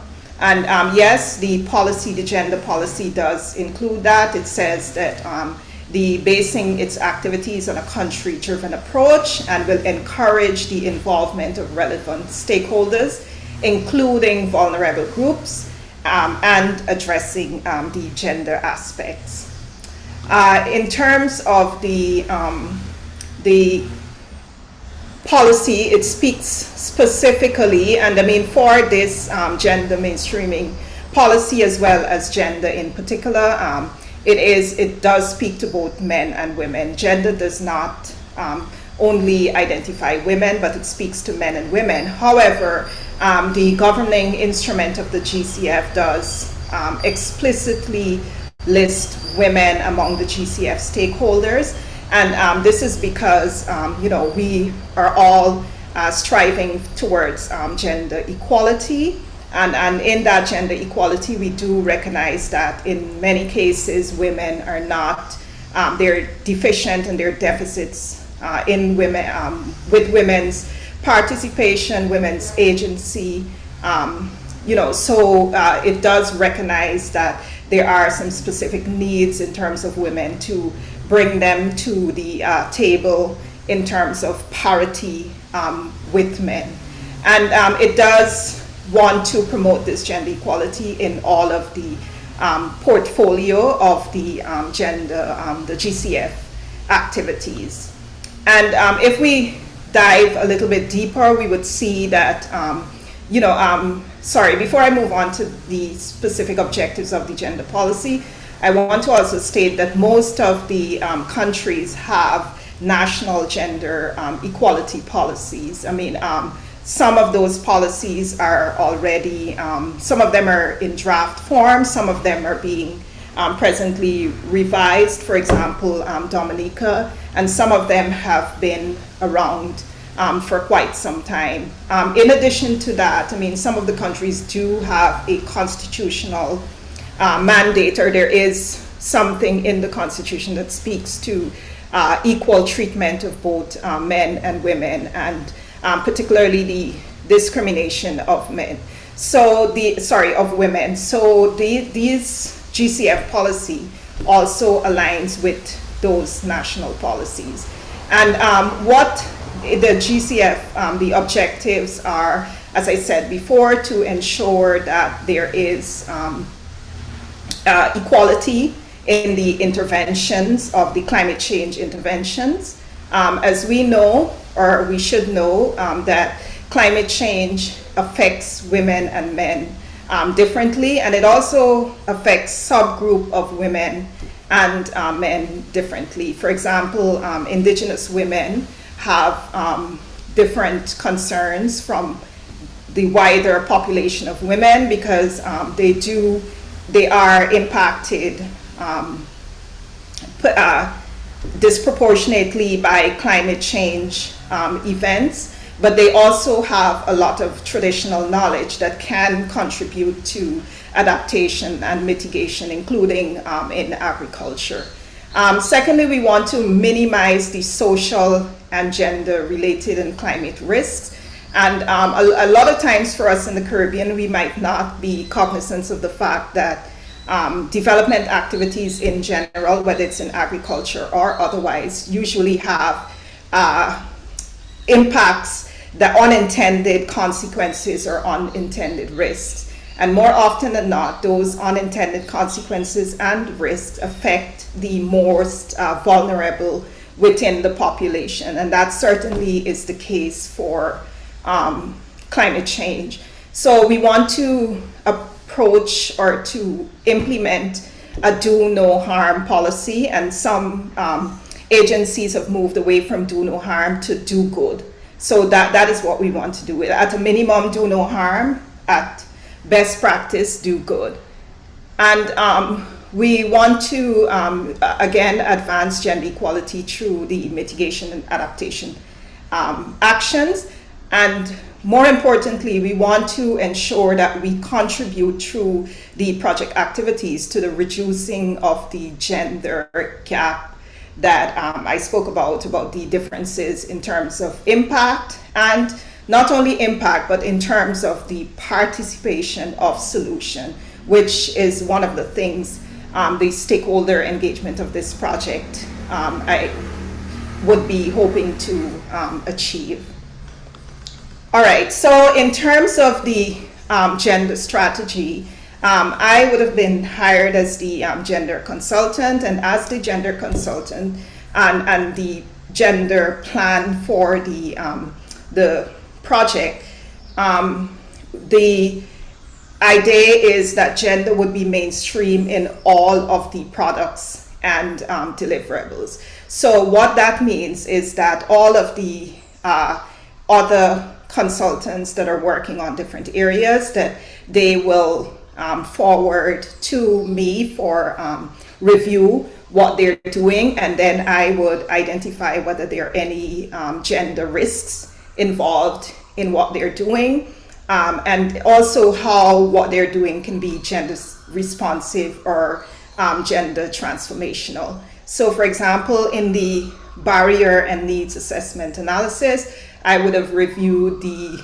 questionnaire, see whether there were questions or the inclusion of questions that speaks to both men and women, that address the condition and the differential status of both men and women. It is expected, I mean, again, I would have worked with the stakeholder engagement consultants to ensure that we had gender responsive stakeholder engagement, and I think that went very well, to make sure that the methodologies that we were used were not going to disadvantage either males or females. We are working in a sector, the agricultural sector, where across the Caribbean we see more men involved overall, but there are particular value chains where we may have women being more dominant or more numerous in those value chains. Similarly, so in the development of the two concept notes, I mean, gender will have to be mainstream again in all of the activities. I'm assuming that there will be what we call a gender action plan. And since the GCF policy is also in alignment with the UNFCCC and our NAPS and our NADMA, those which I know that a lot of the Caribbean countries are working to make those gender responsive. Some of them have already achieved that status. The gender is going to be a prominent part of, or completely mainstreamed. And as I said before, the objective is to be gender transformational, not just gender sensitive. And in terms of the gender approach, it's going to be a intersectional or a gender-based analysis. As I would have said before, we do recognize that there's subgroups of women, there's subgroups of men, and they have different capacity to partake in stakeholder engagement. They have different agencies, they have different levels of empowerment. And of course, the youth in agriculture is something that across the region we've been challenged with. I mean, so there is a particular actions for incorporating gender and a youth sensitive or a youth responsive approach in the certification program. And finally, the stakeholder engagement in terms of the guidelines. As I said before, we did have gender responsive we did have separate groups of men and women consultations for the development of the guidelines. We tried to ensure that we used methodology, both qualitative and quantitative, which encourages the participation of not only women representative organizations, but also indigenous people. I do remember the chief from Dominica participating in one of those stakeholder consultations for the development of the guidelines. We also ensure that the timing of the guidelines take into consideration the schedule of men and women. We didn't do it at a time when women had to be either taking care of children or maybe doing other domestic chores, but we did consult before in terms of what is the ideal timing. In terms of the challenges that were identified, it is important that both gender, both women and men, despite the disproportion of men within the sector, and their representative organizations are engaged in the stakeholder engagement. One of the positive things about this project is the fact that it is in the design phase. We're addressing the key issues of stakeholder engagement and gender mainstreaming, which both of those have significant impact, and it is recommended best practice that we do start at the design phase to gender mainstream. So that is following the best practice. In terms of agency, when we do engage men and women representative organizations, we do have to acknowledge their difference in agency, and by difference in agency, I mean the ability to speak up and speak on the particular subject and make their contributions, and oftentimes that is influenced by their access to information, their access to resources, and basically how empowered the group is or not. Secondly, in the stakeholder mapping, I would have sort of spoke about this before, but this is really key. When we speak about men and women and gender, we do have to recognize that we're also including the other vulnerable groups. As I saw someone spoke about mentioned whether PWDs, persons with disabilities, were included. And yes, because a woman with disability has, significant challenges and maybe other skills as well that, we need to capture the diversity of both women and men in order to be inclusive. And again, pointing out the significant role of Indigenous and rural women. And finally, in terms of my colleagues, Lindell, and spoke about the knowledge building, and it is critical. And one of the activities that we are doing is the establishment of a course and several other knowledge products. And it is important that gender is reflected in those areas, but in particular that we build knowledge in terms of what gender is and what it is not. Deal with some of the resistance that we might encounter, people feeling that it is about the promotion of women as against men, and particularly the benefits as well. Gender equality, it has been proven over, leads to better or more efficient and more effective everything, whether it's business, agriculture, and so on. Shirley Chisholm, who was the first Black U.S. Congresswoman, she was from Guyanese and Barbadian origin, and she said, a lot of talent is lost to the world because it shows up in skirt. And I think as a region, as a sector, we can't really afford to not have all of the talents aboard to effectively address the challenges of climate change. And I want to end with two proverbs, and the first one is "Wan Doti Bildam," which is from Guyana, where I'm from. And this is sort of, I couldn't get a good picture of what a dam is, but it represents sort of like my colleagues in Suriname might be familiar with this. It represents a barrier against waterways. And it's simply saying that each one starts with a tiny fleck of soil that is put together to develop this fortress. And in that regard, gender mainstreaming is a process that is going to take some time, but it is a necessary process. And of course, one hand can't clap, meaning we need everybody on board, both genders, to achieve the outcomes of the project and most other things. So I want to thank you very much. Yes. Thank you very much, Candace, for that. Much appreciated. I know we're a little behind time, but if there are any immediate feedback or questions or comments right now before we go quickly to break? I see Ram Gopal, please feel free. Hello, Ram Gopal here again. Building, I want to link it, my question again, to Sustainable Development Goal number 5, equality, gender equality.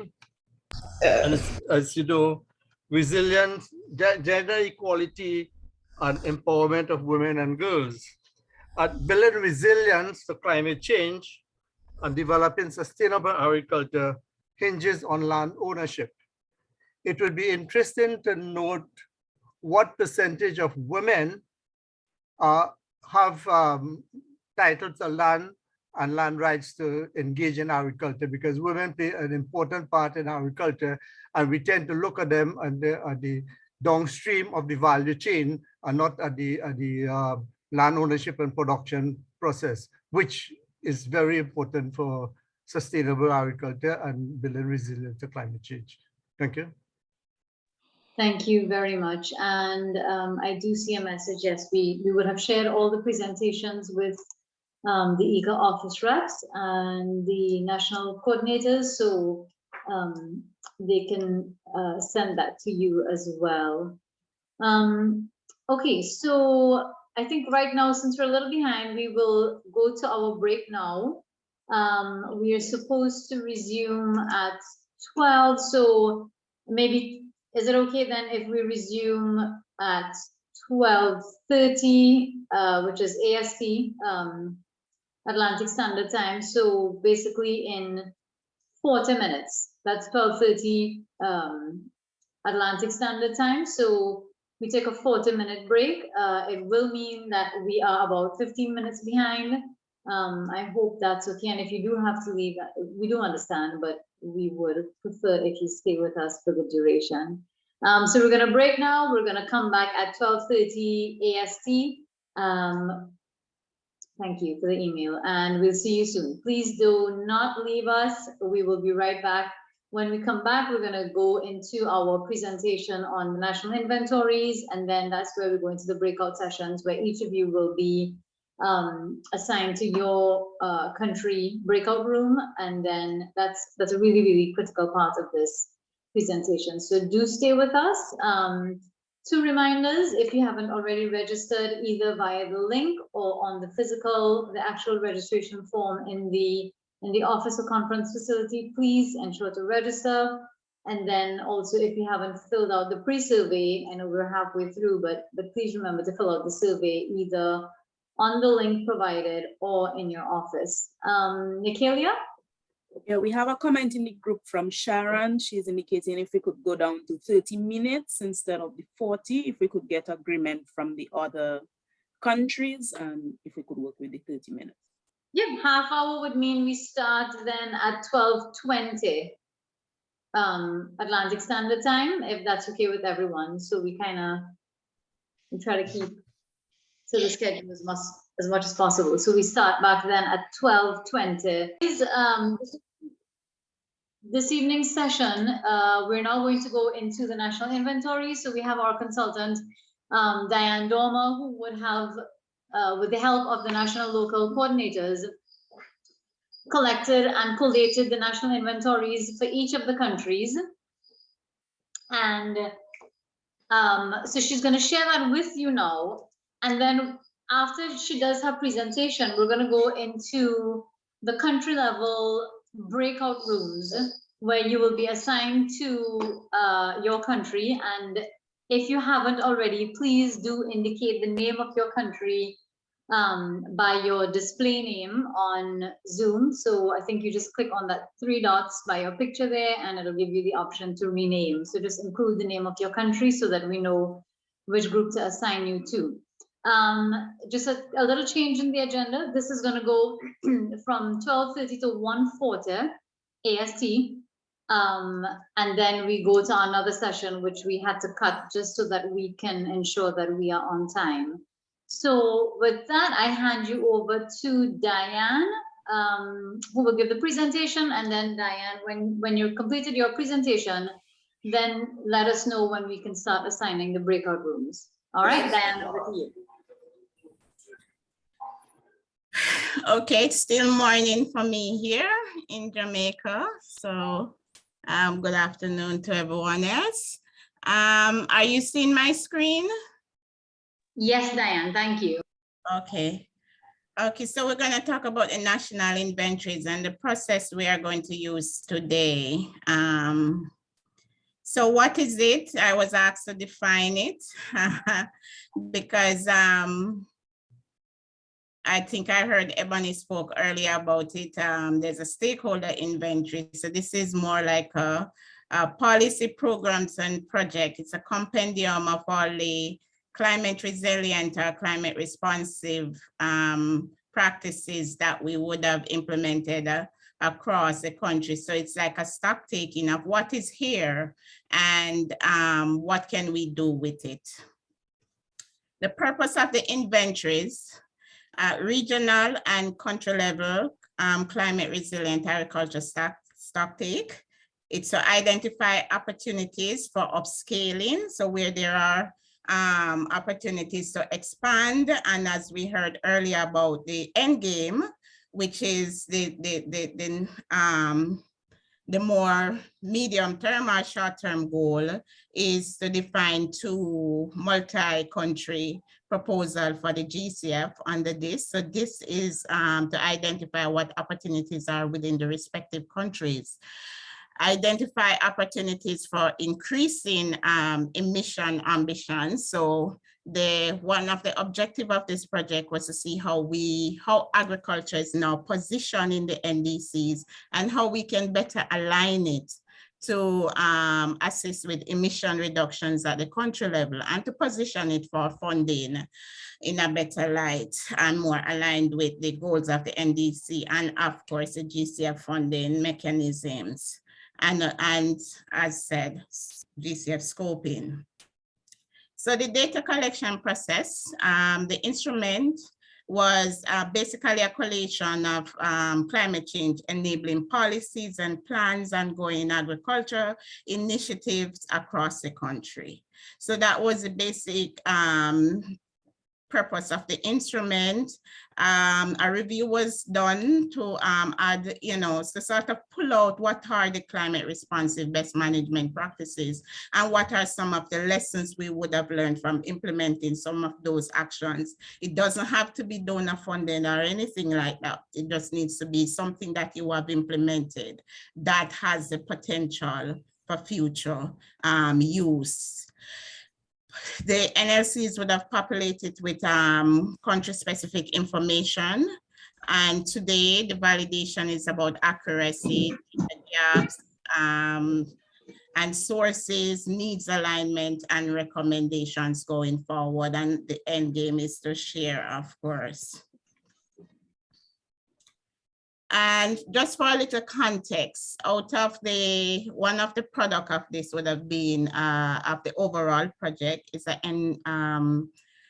a greenhouse gas inventory for the NDC scoping. And you see that pie chart, hope you can see it properly.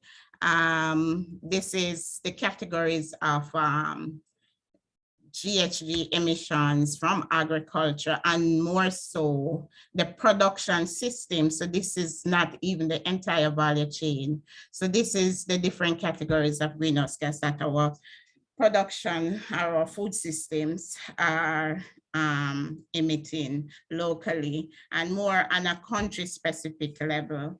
This is our emission as defined by IPCC. And of course, this excluded the forest and other land use. So this is strictly agriculture for all the countries, as you can see. Trinidad and Bahamas pretty much not yet off the mark, but a significant amount of their food is provided through imports. So some of the best practices that can be included or should be included. some tools that we can look at, and I know there are some in the region: risk management modeling, credit and finance tools, blended or for direct investment, grants or transfer, whatever they are, development funds. What are some of the best practices that we would have implemented in the region to get credit and support, financial support to the agricultural sector?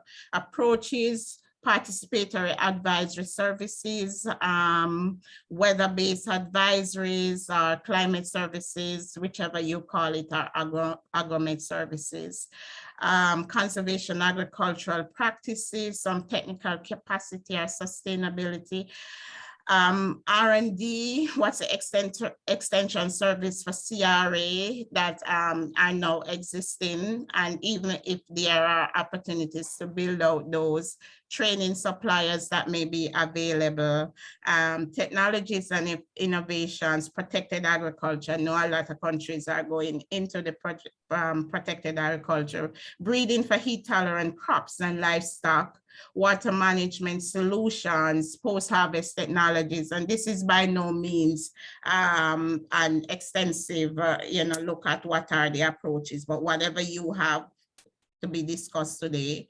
and we look at what go forward. And of course, youth, gender focus, these are cross-cutting themes that should be included in those projects and programs. The PIU, which is pre-circulation of the country-specific inventory. So those should have gone out already, and stakeholders should have seen them for the individual countries.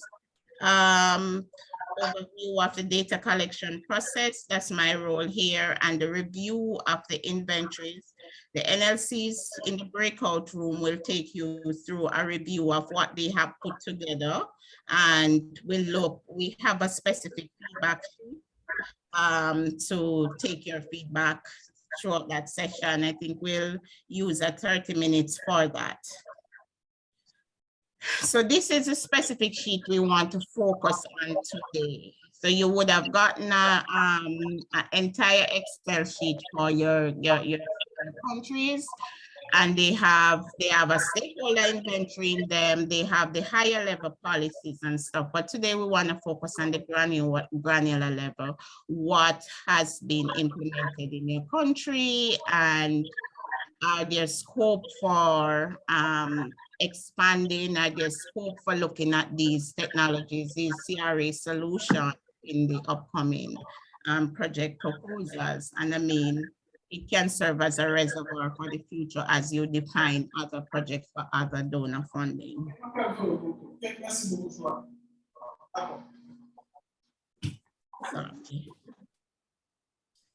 So this is the criteria sheet. I am hoping that you would have had this sheet before, and on it, the instructions is that from the list that is in your group, you may add, you may subtract, depending on, the usefulness or the applicability to CRA, or the potential to, have some of in the table there, you look at CSA intervention, adaptations objective, what was the clear mitigation objective, and of course, is it aligned with any of the sustainable development goal that your country is tracking. And so that's pretty much it. After the 30 minutes, we'll come back with a summary of what you would have captured in this sheet, pretty much just saying, what are the next steps, who, what, and when.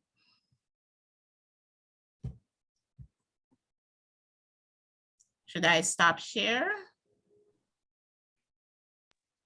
Yeah, Diane, if we're ready to move into breakout sessions, certainly. Are you ready to go into that, Diane? Yes, breakout sessions now. Okay, thank you. Just one question, Diane. Yeah. Is it possible for you to send that presentation to the NLCs? If I can send it now? Yes, for reference. Yes, I'll do that. in a second. That's the only question. So in the meantime, we can start assigning persons to your country group, and if for some reason there is an issue, please let us know. So all rooms are open, so persons can get in now.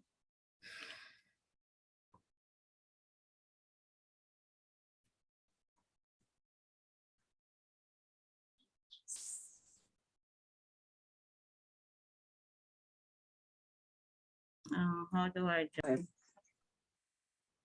All right, okay, so thanks everyone, and I know some of you, that half hour flew by, but we are on a bit of a time constraint, so our apologies for pulling you out.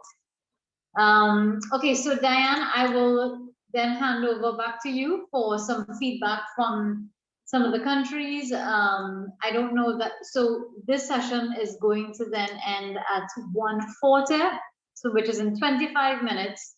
Okay. So Diane, I'm going to leave it to you to maybe, I don't know if everyone is going to get a chance to present, but I will hand it over to you now. Okay, so should we go in alphabetical order and give everybody 3 minutes? Would I get 3 9 27? Oh, so you have less than 3 minutes. So we go back in alphabetical order. Bahamas. Hi, everyone.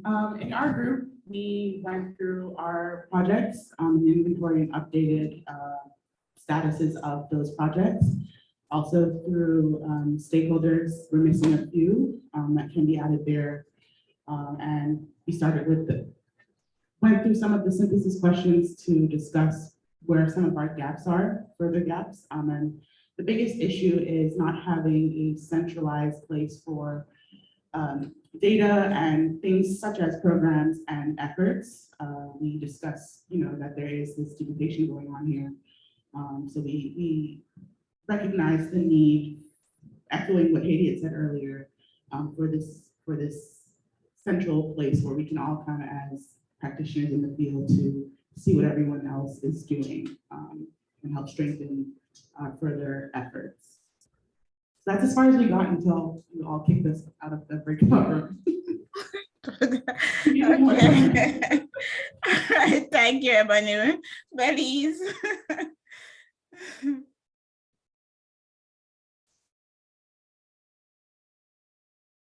Belize, you there? No? Dominica?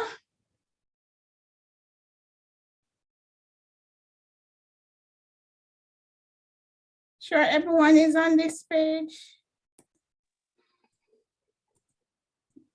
Dominica, no? Hi, Diane. Okay, yes. How are you? Not enough time, definitely not enough time to discuss.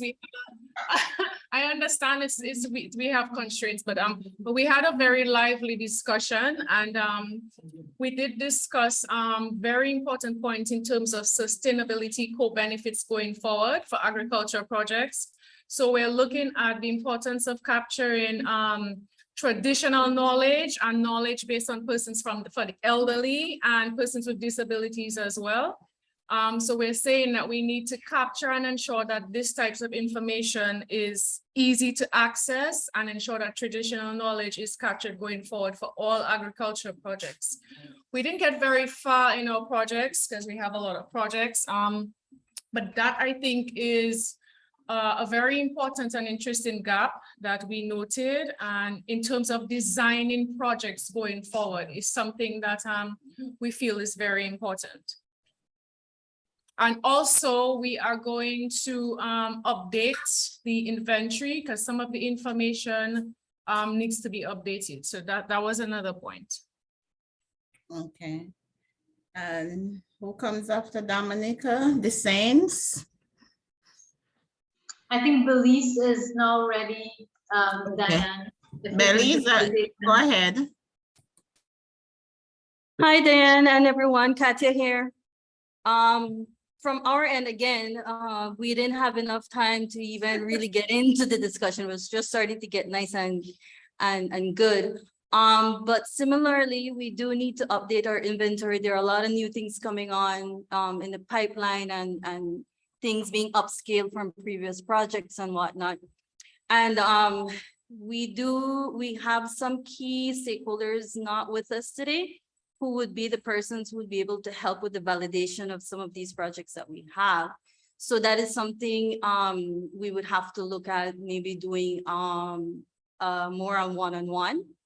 So, but from the discussion that we had here, one of the things that we're noticing is that most of the projects, especially from the ministry, as they noted, is that the climate smart, mitigation, adaptation, all of these things are being built already into their projects. So they're very cross-cutting in that sense, which is a good thing. So one of the questions that I was going to pose just when we got called back is how gender and vulnerable groups are being incorporated into these projects as well. So there's a lot more discussion that would need to take place.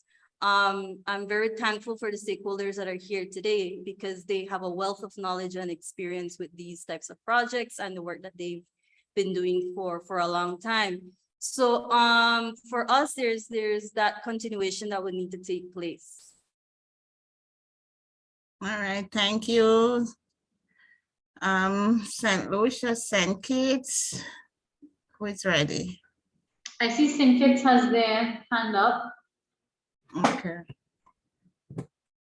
Go ahead, St. Kitts and the Nevis.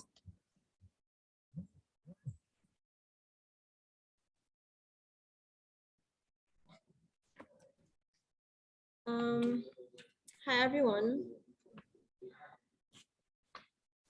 With regard to this particular exercise, we will definitely require additional follow-up. And what would have been helpful is we definitely would have required more ready access to project documents in order to give more information, but we will get that done subsequently. So we focus on the Jeff IUCN project, improving environmental management through sustainable land management in St. Kitts and Nevis. In terms of the CSA intervention, this would cover land recovery, reforestation, and water security aspects. The clear adaptation objective is to reduce the level of erosion with regard to forests. Clear mitigation objectives, management practices, integrating indigenous and innovative practices.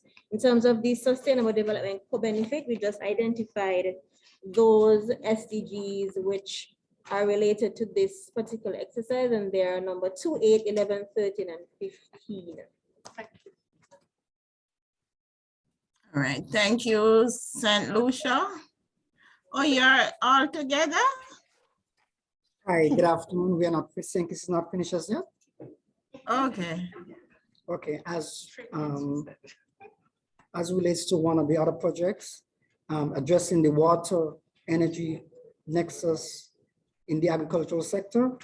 This project is being a regional project which is being executed in St. Kitts Nevis, Antigua and Barbados, and Jamaica. The clear interventions here is water harvesting, solar energy, and our renewable energy uses, irrigation and mulching techniques being incorporated into the project, water harvesting, smart agriculture, and renewable energy.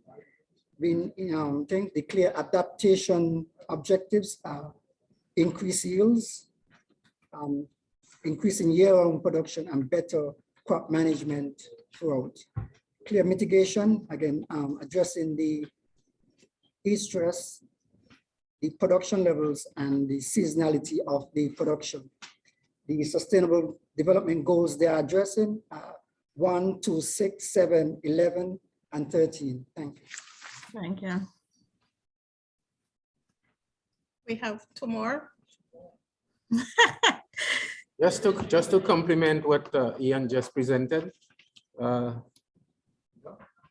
there's a project related, it's called Enhancing Climate Resilience of Agriculture, of the agricultural sector by improving water management strategies of smallholder farmers against climate risks in St. Kitts and Nevis. It's called Climate Smart Agriculture Project. And I must say that ICA is deeply involved in that project. They're part of the working group. Basically addresses exactly what Ian spoke about, but more importantly, it has to do with, of course, water management to ensure that farmers can get water for irrigation. It includes also looking at the catchment areas and so on and so forth. CADI is also involved in that project because CADI brings to the table the issue of research that has been done with regards to crops and including tree crops, fruit crops, and as well as vegetables that can be tolerant to in dealing with the mitigation aspect of agriculture and water management in the Federation. So I do not want to add any more because it basically complements my predecessors before me. Yeah. Thank you. Wendy, can we get the rest of your time? Thank you. Yes, so we did subgroups, so everyone was reported except one table, so they will follow up after. All and right, we'll provide thank you, more Wendy. information. Thank you. All right, St. Lucia. St. Vincent. No, but hi, morning. Who is morning? St. Lucia or St. Vincent? Okay, good afternoon, St. Lucia reporting. We just started listing some of the major projects. We didn't have enough time, but we were told that there's a NAP progress report near finalization, which would give important status reports on most of the SASAPs that were included in the NAP process for 2018 to 28. So we will update along with some other reference documents accordingly. Thank you. All right. Okay. Thank you, St. Lucia. St. Vincent. Hi, good afternoon. Good afternoon. Basically did a review of the documentation that was presented. There was some feedback based on legislation and documents that would be provided at a later date. So during our note-taking process, there was some interesting feedback in terms of gaps and deficiencies as well, which we would update as we continue to work on the inventory going forward. All right, thank you. That's Garnet, right? Yes. All right, thank you. That's what we want to do to ensure that we have the best document that is useful to everyone. Suriname, am I leaving out anyone? Suriname? Yes, good afternoon, everybody. For Suriname, it's almost the same as St. Lucia. We have to update our inventories, and we're trying to get the information as soon as possible to get back to you. Right, okay. As long as we focus on those strategies and so that can be replicated, expanded as we move forward as a region. Trinidad, did I miss anybody else? Did I go through 9 already? Trinidad? Trinidad. Okay, hi, good afternoon, everyone. Shana Prevo here. It was a good discussion, brief, but very good. We started looking at the list, but the conversation happened organically, and there was a focus on projects related to soil erosion, soil management, stakeholder engagement, and looking at models of engaging stakeholders at the community level, which might be interesting or could be interesting for scale up. We also had presentations on projects being done by the NRWPTT, the National Rural Women's Producers of Trinidad and Tobago, on business, what they're currently doing with respect to business acceleration. And there was also mention of combining projects with respect to climate change and agriculture, and the key things that are important to farmers, which is at least in Trinidad and Tobago, velocity, finding markets, sustainable livelihoods. So how can we combine these things? The inventory itself is a work in progress. It's a good start, but I think there are a lot of projects in Trinidad and Tobago, and I think this is not just a half hour or an hour event. It's something that we need to market as it's going to take time to build this up. At least for a country like Trinidad, with a lot of NGOs doing take time. So I think if anybody else has anything to add, no, yeah, okay. I think that's it for Trinidad. But good discussion was had. Did I leave out any country by chance? No? Okay, thank you. Oh, Haiti. Yes, I saw that you forgot Haiti, right? Haiti is my favorite country. Okay, thank you. So for our inventory, we come up with at least 12 projects that cover several aspects of the climate change. I'll get one focus on sustainable agriculture program. So due to the lack of time, we don't have to complete this sheet. We will work on it and then send it to you with full information.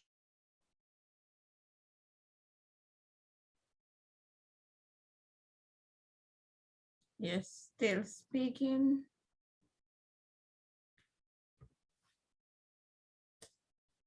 Telford, are you still there?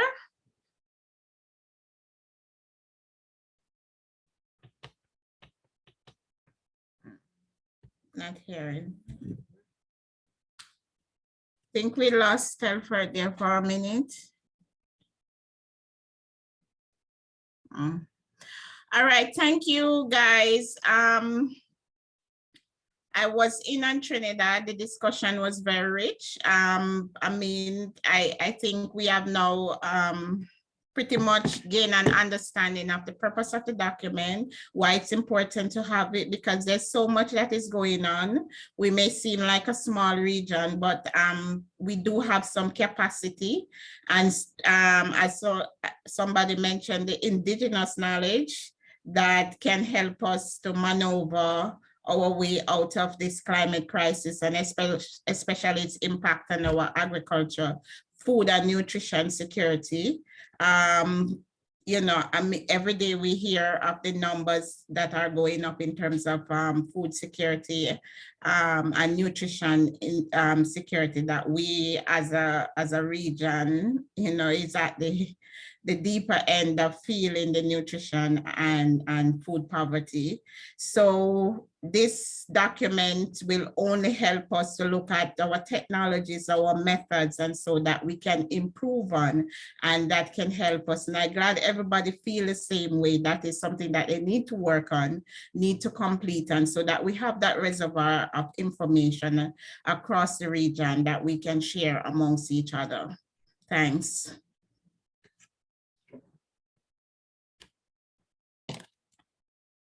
Thank you, Diane. I'm going to pause for any questions right now. I know we all spoke about representing the individual countries, but are there any questions for right now before we start wrapping up? Because our next session is going to be on the concept notes that we wish to put forward for future funding based on the exercises that we're doing here. So any questions for right now, comments, concerns?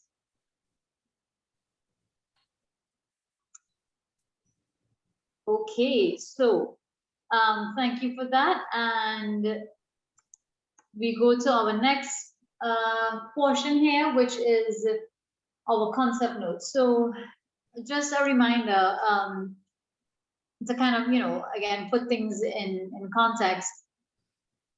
The GCF serves the countries, right?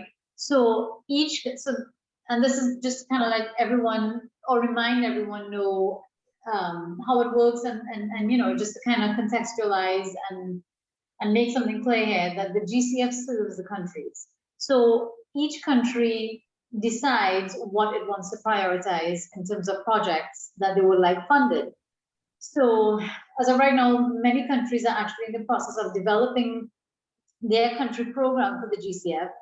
And so it's important that the agriculture sector stakeholders really participate, like you are doing now, in the process of defining these priorities.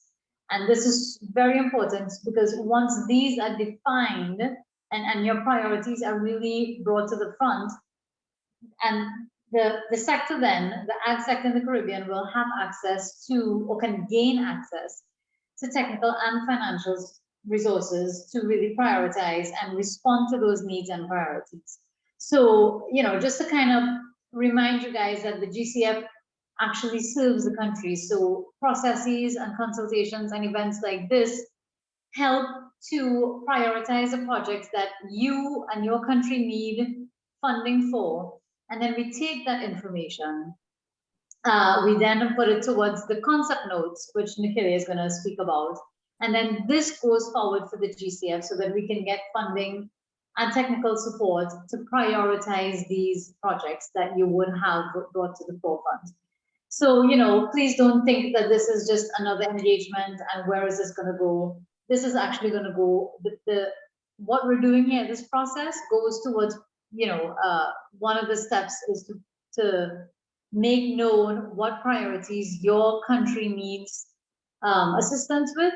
And then that then rolls up into the concept note, which then goes forward for further funding so that we can make these projects a reality and have them manifest not only in your country, but of course in the Caribbean region.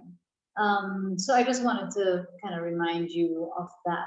So on that note, Nikhila is going to speak a little bit about what our concept notes are going to be like. So our concept notes now are everything that we would have done in this project. Remember, this is a readiness project. So all the information that we've collected, all the consultations that we would have done, such as this, and then the data collection for the stakeholder guidelines and the national inventories, and then as Kelly would have mentioned earlier on, the barrier analysis, the NDC analysis, all of these things would now, we're going to take the information collected from these activities, along with other consultations with your country's NDA, the NDC focal points, the governance committee members, and we're going to, each of the consultants are then going to speak with you to determine what priorities your country has. And then that now we're going to take, and then we're going to roll that up into the concept notes, which we're going to put forward for future funding. So the concept notes are super important because that is what is really the essence of everything that we're doing, including today's consultation with you. So Nikhila is going to speak a little bit about the concept notes that we are going to seek to put forward to the GCF for further funding. This is a work in progress. It is by no means final. Everything, again, like I said, everything that we're doing is going to go into this. So this is just a kind of shell that we're going to populate using the information collected and the data collected. So I go to Nikhila. Nikhila, all yours. Okay, thank you, Shalini, and hello again, everybody. So as Shalini would have mentioned, a component of this is the development of some concept notes to put forward. And I know a lot of us looking for a lot of action on the ground, and this is where now this is leading to in terms of developing those projects. But more so, we want the feedback, the involvement of the countries so that we ensure that we capture the priority areas in these projects. So for this, it's really a huge idea. It might be a little complex, and as such, I'll try to simplify it as best I can. So basically, just to try and put it in context in terms of the agriculture sector, we know already that a lot of the average size farms is pretty small within the region, except maybe for the bigger mainland countries like Belize, Suriname, Guyana, possibly Jamaica, Trinidad. But in the other islands, we tend to have, you know, small acreages. We tend to have large percentage, well, most of the crops are grown in the soil, and as such, that is a key resource input for agriculture production. We have the issue that not a large number of farms are irrigated, and it has been shown that up to 30% of degraded soils are in the Caribbean. So just to bring that little agriculture context for the region there. In terms of the problem, this is a GCF project, and we are looking at climate funding, and as such, the problematic has to begin with some form of climate issue, and I will get a bit into that. So in terms of the problem, we are seeing, we're viewing it on the 9 countries who are currently part of this project, and we're envisioning up to about 70,000 farmers in all these countries are highly vulnerable to the impacts of climate change, particularly hydrometeorological hazards. And we have the issue of water insecurity. We have the issue of soil health, and we have an opportunity there for further carbon sequestration. We have the threats on livelihoods. We also have the issue of food and nutrition security. So the big objective there is to help increase the resilience to climate change, as we normally speak of. And as I said, this is a climate fund, and as such, that should stem from a climate problem. And we are looking to address that on the most vulnerable farmers within the region in the 9 countries to strengthen their capacity. And we are looking at both the public and private sector. And through that, we want to increase the engagement of the private sector there, as one of the things coming out is that we need an increased presence of the private sector and the support from them there, and also support communities in adapting to climate change. Kelly would have went through that briefly as it relates to the overview of the current readiness project. So the general idea we are thinking really is that what would be the transformational argument there? What would be new? What would be different? What would help in terms of addressing a lot of the climate issues that we are facing? So what we are saying is that if we can now de-risk the investment in the farm enterprises, that is at the farm level, that is if we can manage the climate risks at the farm level, but also not just the climate risk, but also the vulnerabilities, what we are saying that this now will feed into increasing the equity of the farms, the stability of the farms, and the confidence to have investment in this agricultural farming enterprise. And we are saying that once that occurs, that you have farm stability, you have increased equity, we are saying that these farms can now leverage investments for security and for business continuity by accessing better financing. And we are looking at both the public and the private relations there. I will go a bit in more detail there. This is just the summary of it there quickly. So as I was saying is that it is a climate fund. And as I was saying is the greater impacts that we tend to have is hydrometeorological hazards. So we are identifying the floods, the droughts, the hurricanes as the main climate related threat for the region. And we are saying while this is seeking climate funding, this is not the only issue that is faced in the region. We also have this high level of various vulnerabilities there. This does not encompass everything, we're just highlighting some. And thus in further discussions, the added important ones will be included. So we're looking at, bad agricultural practices, as we always talk, not sufficient data to inform decisions. We tend to have a lot of the low productivity because now we don't have we don't have sufficient or adequate policies to address some of these issues.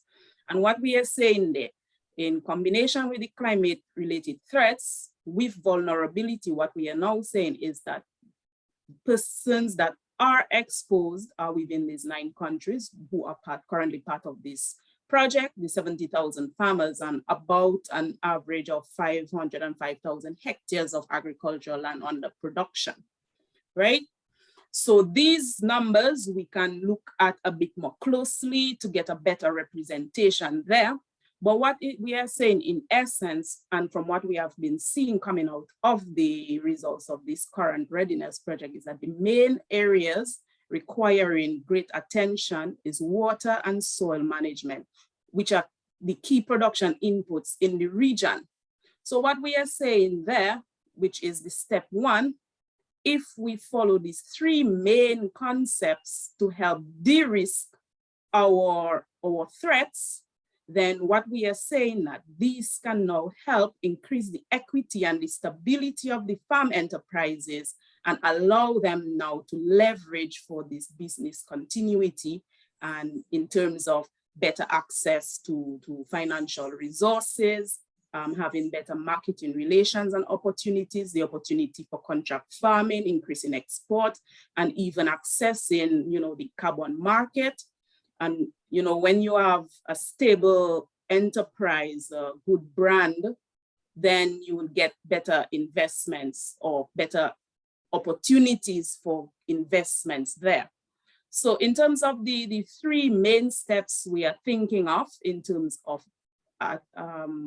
de-risking and addressing the climate risk and the vulnerabilities there, we are saying that if we use a soil and water centric approach, and these I will go a little bit in more detail on some of the main activities and the thinking for those. So we're saying if we take a soil and agroecological approach, but with a soil and water centric management there, in addition to that, we're looking at sustainable resource use optimization with a focus on the water management and food loss reduction in combination now with the natural capital valuation information with a focus, which this is one of the key transformational aspects there that will be part of that, is using the soil health card as an asset for the farm to now leverage in terms of getting access, using that as an asset to access finances, whether it's in the credit unions, the agricultural banks.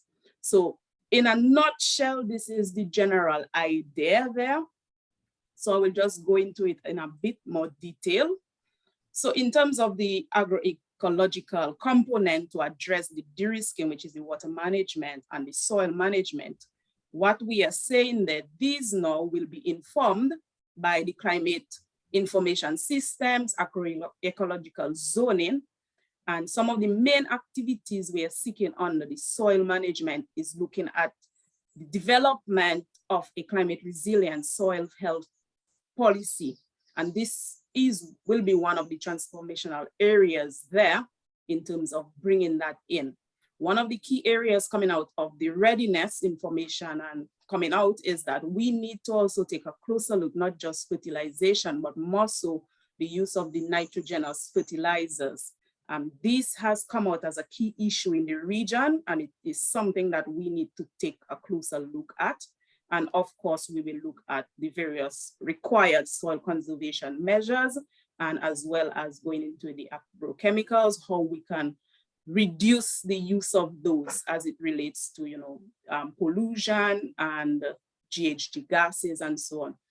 In terms of the water management, the key areas we're looking at is energy and efficiency, as well as the cost effectiveness. But more so, one of the key areas is the governance, that relationship between the supplier, this user relations, and also the relationship in terms of the access of water by the farmers when required.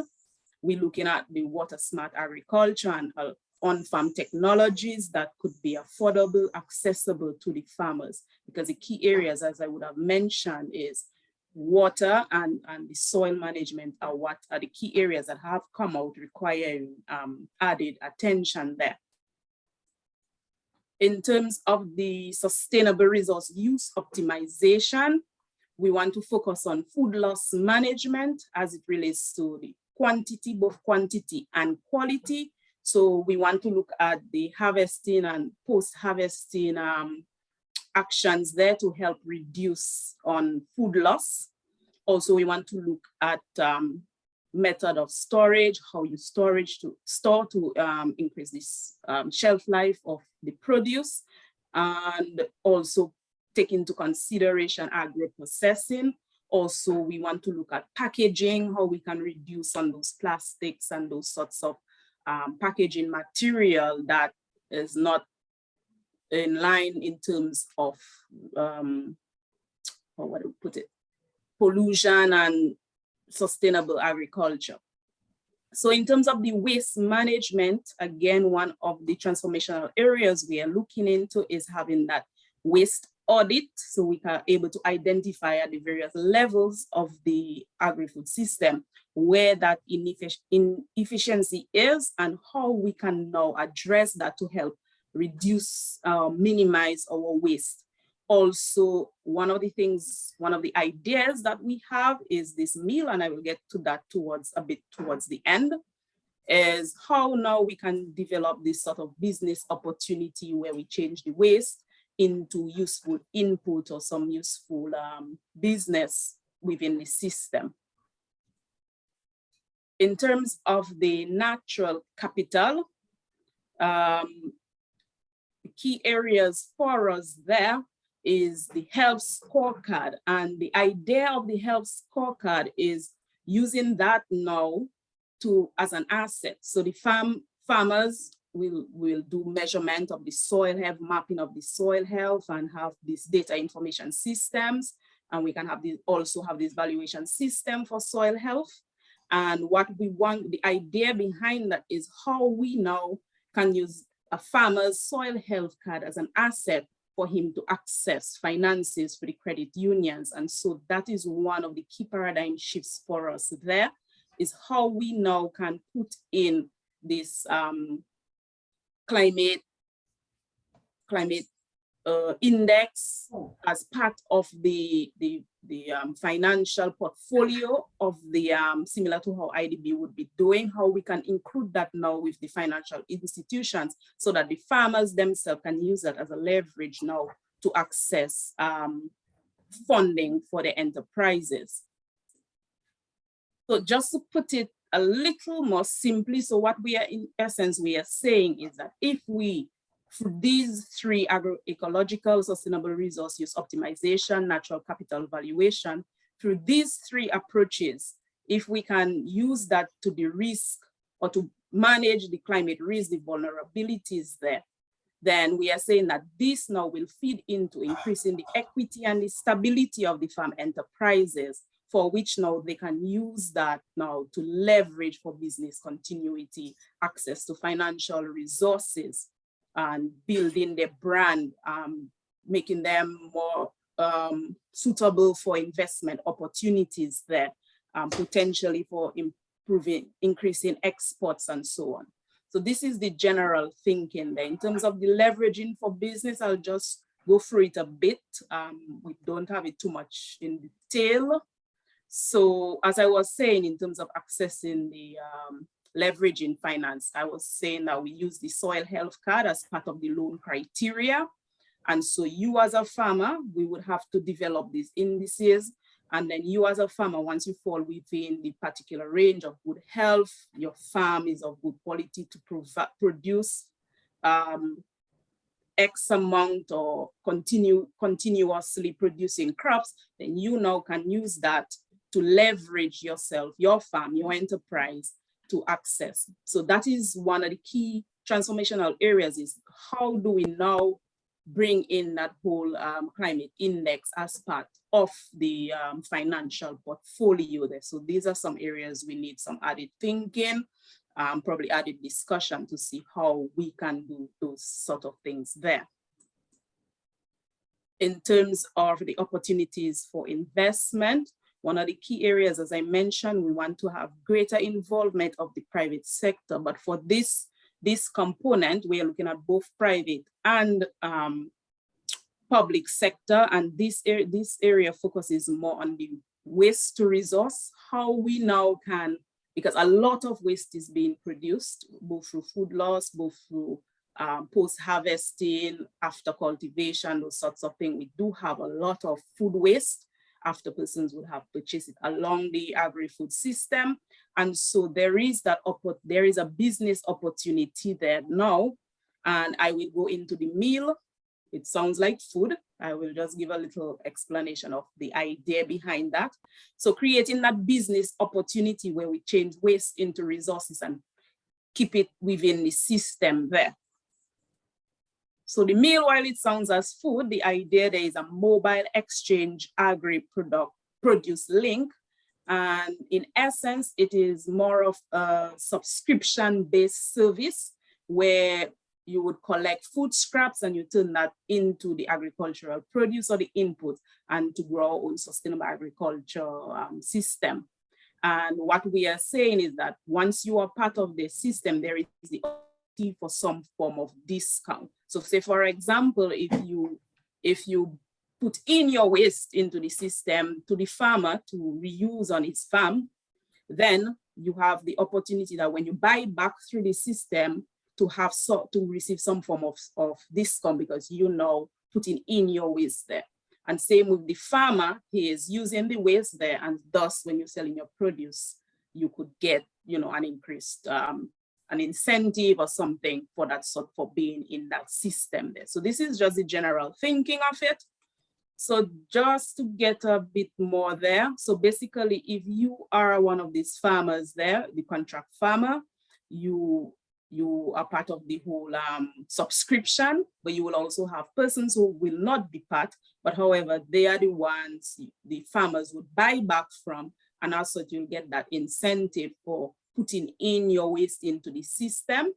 And persons who would have been in that system taking back the waste and turning it into useful inputs, then you have that opportunity to lower your cost of production. I know now a lot of people want to go into the switching into the organic farming, and that will create a great opportunity now that you will have available these resources to put into your organic farming. So in essence, this is the general idea there.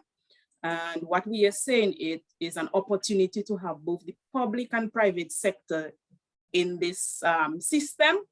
Also, it has the opportunity for contractual arrangements, because if a farm is stable, if it's consistent, then persons will take more of a chance to contract that particular farmer to produce. It has the buyback and the discount in it.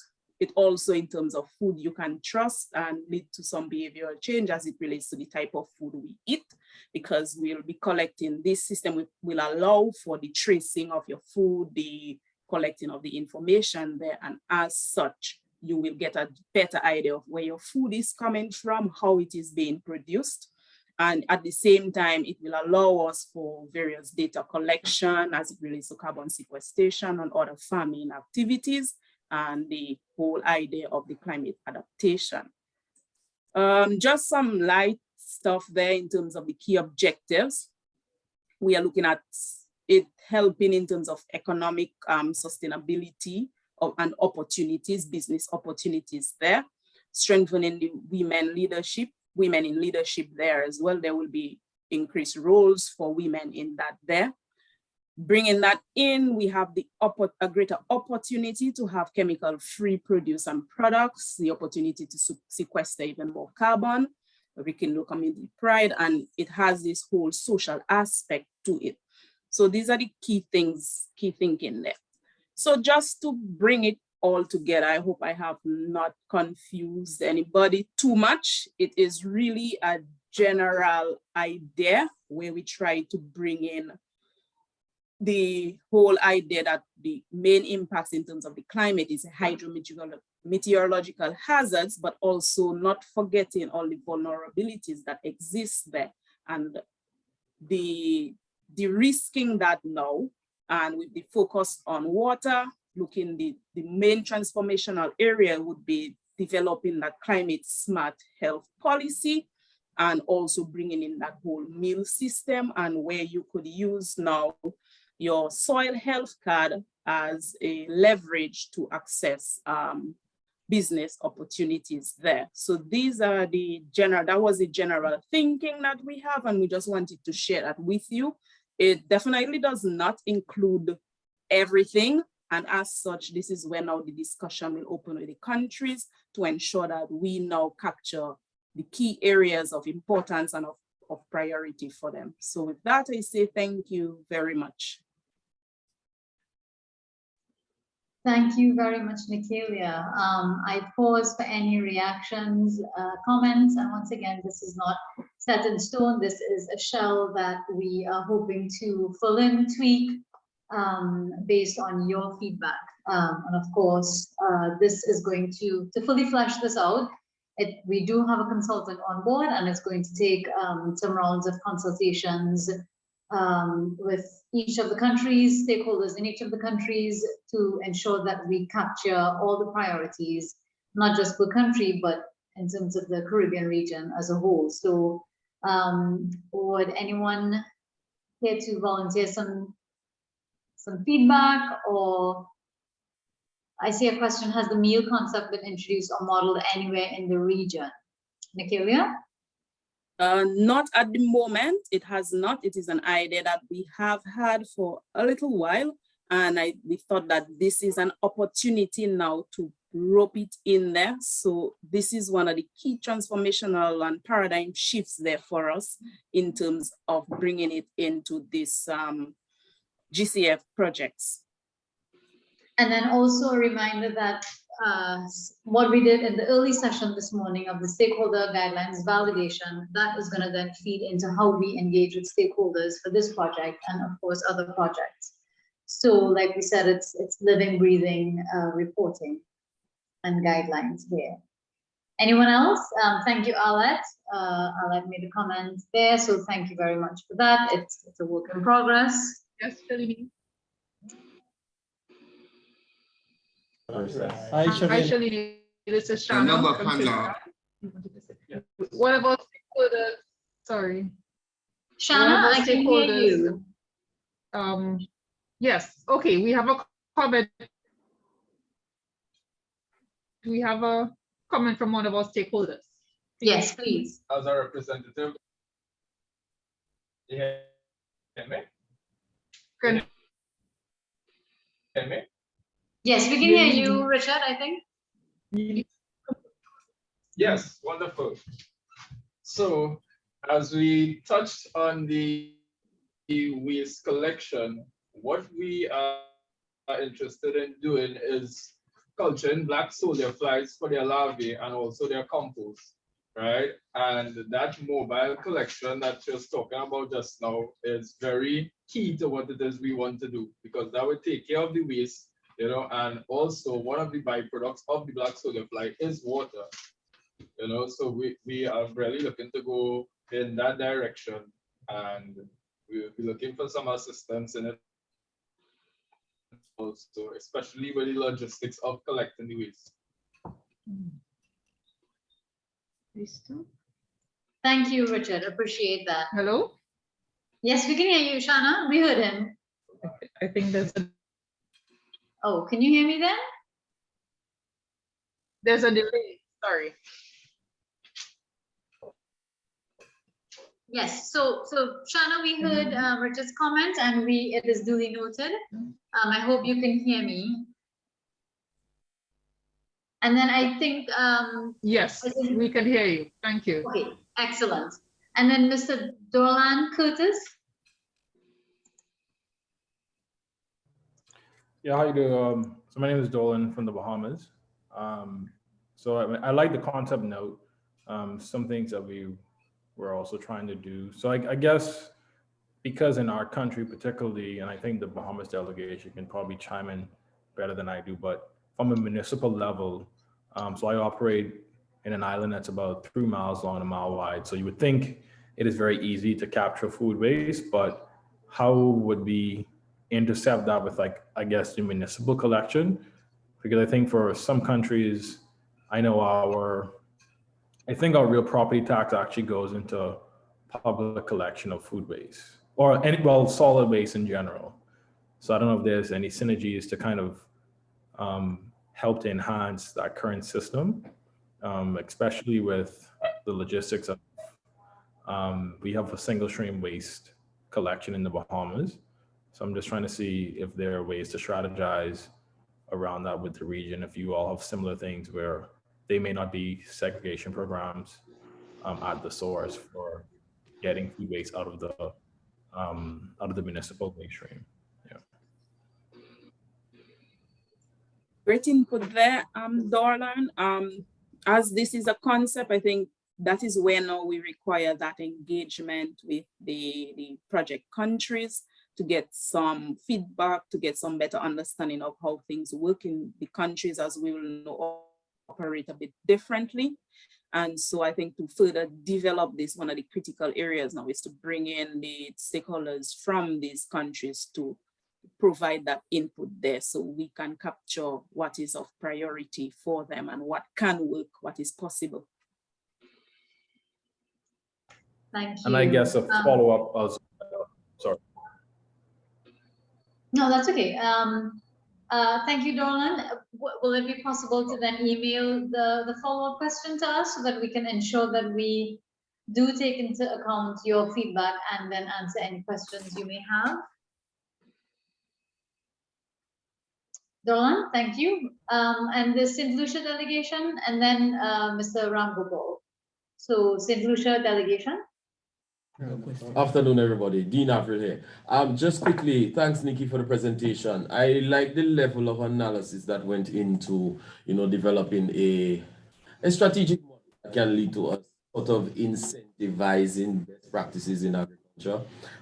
Just one question: do you see us being able to add other levels other than just soil monitoring, possibly later on as part of the process, again, to incentivize those best practices that we want to see propagated? The other thing too is it's important for us to be able to align properly the other agencies and other stakeholders involved, particularly with financing of these types of technologies and initiatives that we want to see happen. So it some sort of multi-level educational type of initiative to get those persons sensitized to appreciate the fact that what they see as risk in agriculture is actually opportunity. And I like the fact that we're talking about, de-risking certain activities or agriculture on a whole based on specific risk as we have identified to be most prevalent. That is definitely the way to go. I think this initiative is spot on. So for the rest of us now who have projects that are aligned in that capacity, I think it would be a good way to go for us to help to bring to the fore best practices that can help to change our situation. How do we align those practices with possible financing opportunities so that people can actually practice what it is that can make our agricultural systems more resilient, for one, and two, help us to build capacity, which is what we really need. Thank you much for that. Thanks for that, Dean. You want me to go ahead, Shalini? Sorry. No, go ahead, Nigeria. Right, thanks, Dean. And definitely, I know one of the key areas, and someone did mention it earlier in terms of the monitoring. I think that is actually going to be quite critical. And because as we realize, there's several layers there. And this concept also is multi-sectoral. So as such, we would need to include persons of the various sectors at the various levels, including the financial institutions, which is one of the key areas that we see as the paradigm shift, is how we now can bring in the climate index as part of the financial portfolios. So definitely it will require a lot of sensitization. It will require, and as this project has been doing a lot of consultation with the stakeholders, I believe that is a good start. Mapping a lot of the projects so we can see what aligns where, what effort can be pulled in from elsewhere or built up through this. So I think those are great ideas and suggestions there. And I think, I believe that as we go forward, hopefully we get that sort of engagement and that feedback from the country so we can, mold this together nicely. Thank you. And then Mr. Ramgopal. Thank you very much for the opportunity. Been listening. Good presentation. But I should say that I've heard this in different formats, for the last 50 years.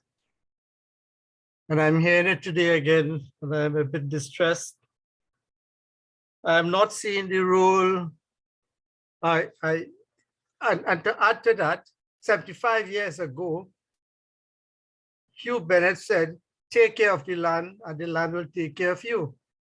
because it would be a frightful lack of foresight and a terrible false economy if we did not go ahead with the soil conservation job 75 years ago, and we're still here in it.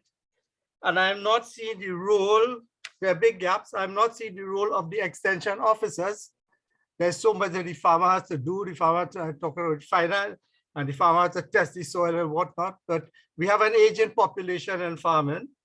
We have to dig pond and to dig irrigation system. You need engineers. You need engineers to design pump properly, not just dig a hole in the ground and feel that you will get water in there. You will get water when rain is falling, but you will not get water in dry season. I'm not seeing the issue of land ownership. If you do not have land ownership, you cannot involve, you cannot expand into infrastructure development. I'm not seeing infrastructure development for farmers. I'm on a smallholder farm. I'm not seeing that type of infrastructure. I'm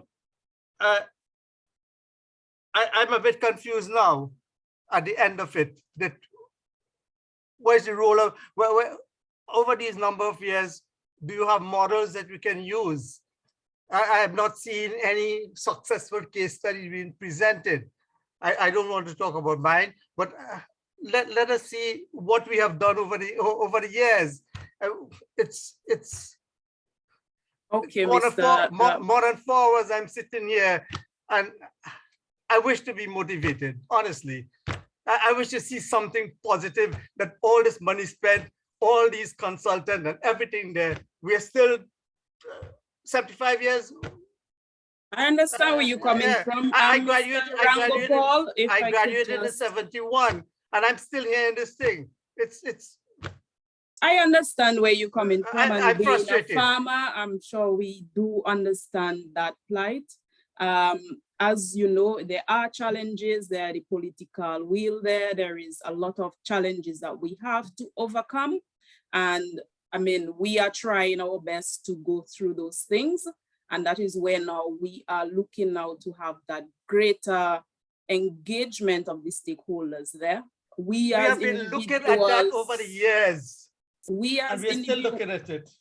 So as I was saying, so we as individuals will not know, some of us who are younger than you will not know some of the things that would have happened back then. So this now is the opportunity there, and you are present, which is good. You will be involved. So that is an opportunity now to bring it in. This is a concept idea, and we are open now to get that feedback on what direction we should go. We're not saying this is what has to be done. No, what we are saying, based on the results we have been getting out of this readiness project, then this is the idea we have developed from that. And as such, that is where you now and the other stakeholders come in now to guide us as to, is this where we should go for Trinidad? Is this where we should go for Antigua, Dominica, and the other countries? So this is the next step that we need to take. So it's not just we telling you this is what we want to get done or should be done. No, we are saying this is the idea, and we want you now to fill in the gaps that we would have missed out, so we can build something sensible, something practical that will address a lot of the issues that you speak of. Thank you very much. But I get paid only when I sell my lines and I work on my farm. I don't get paid for providing consultancy free.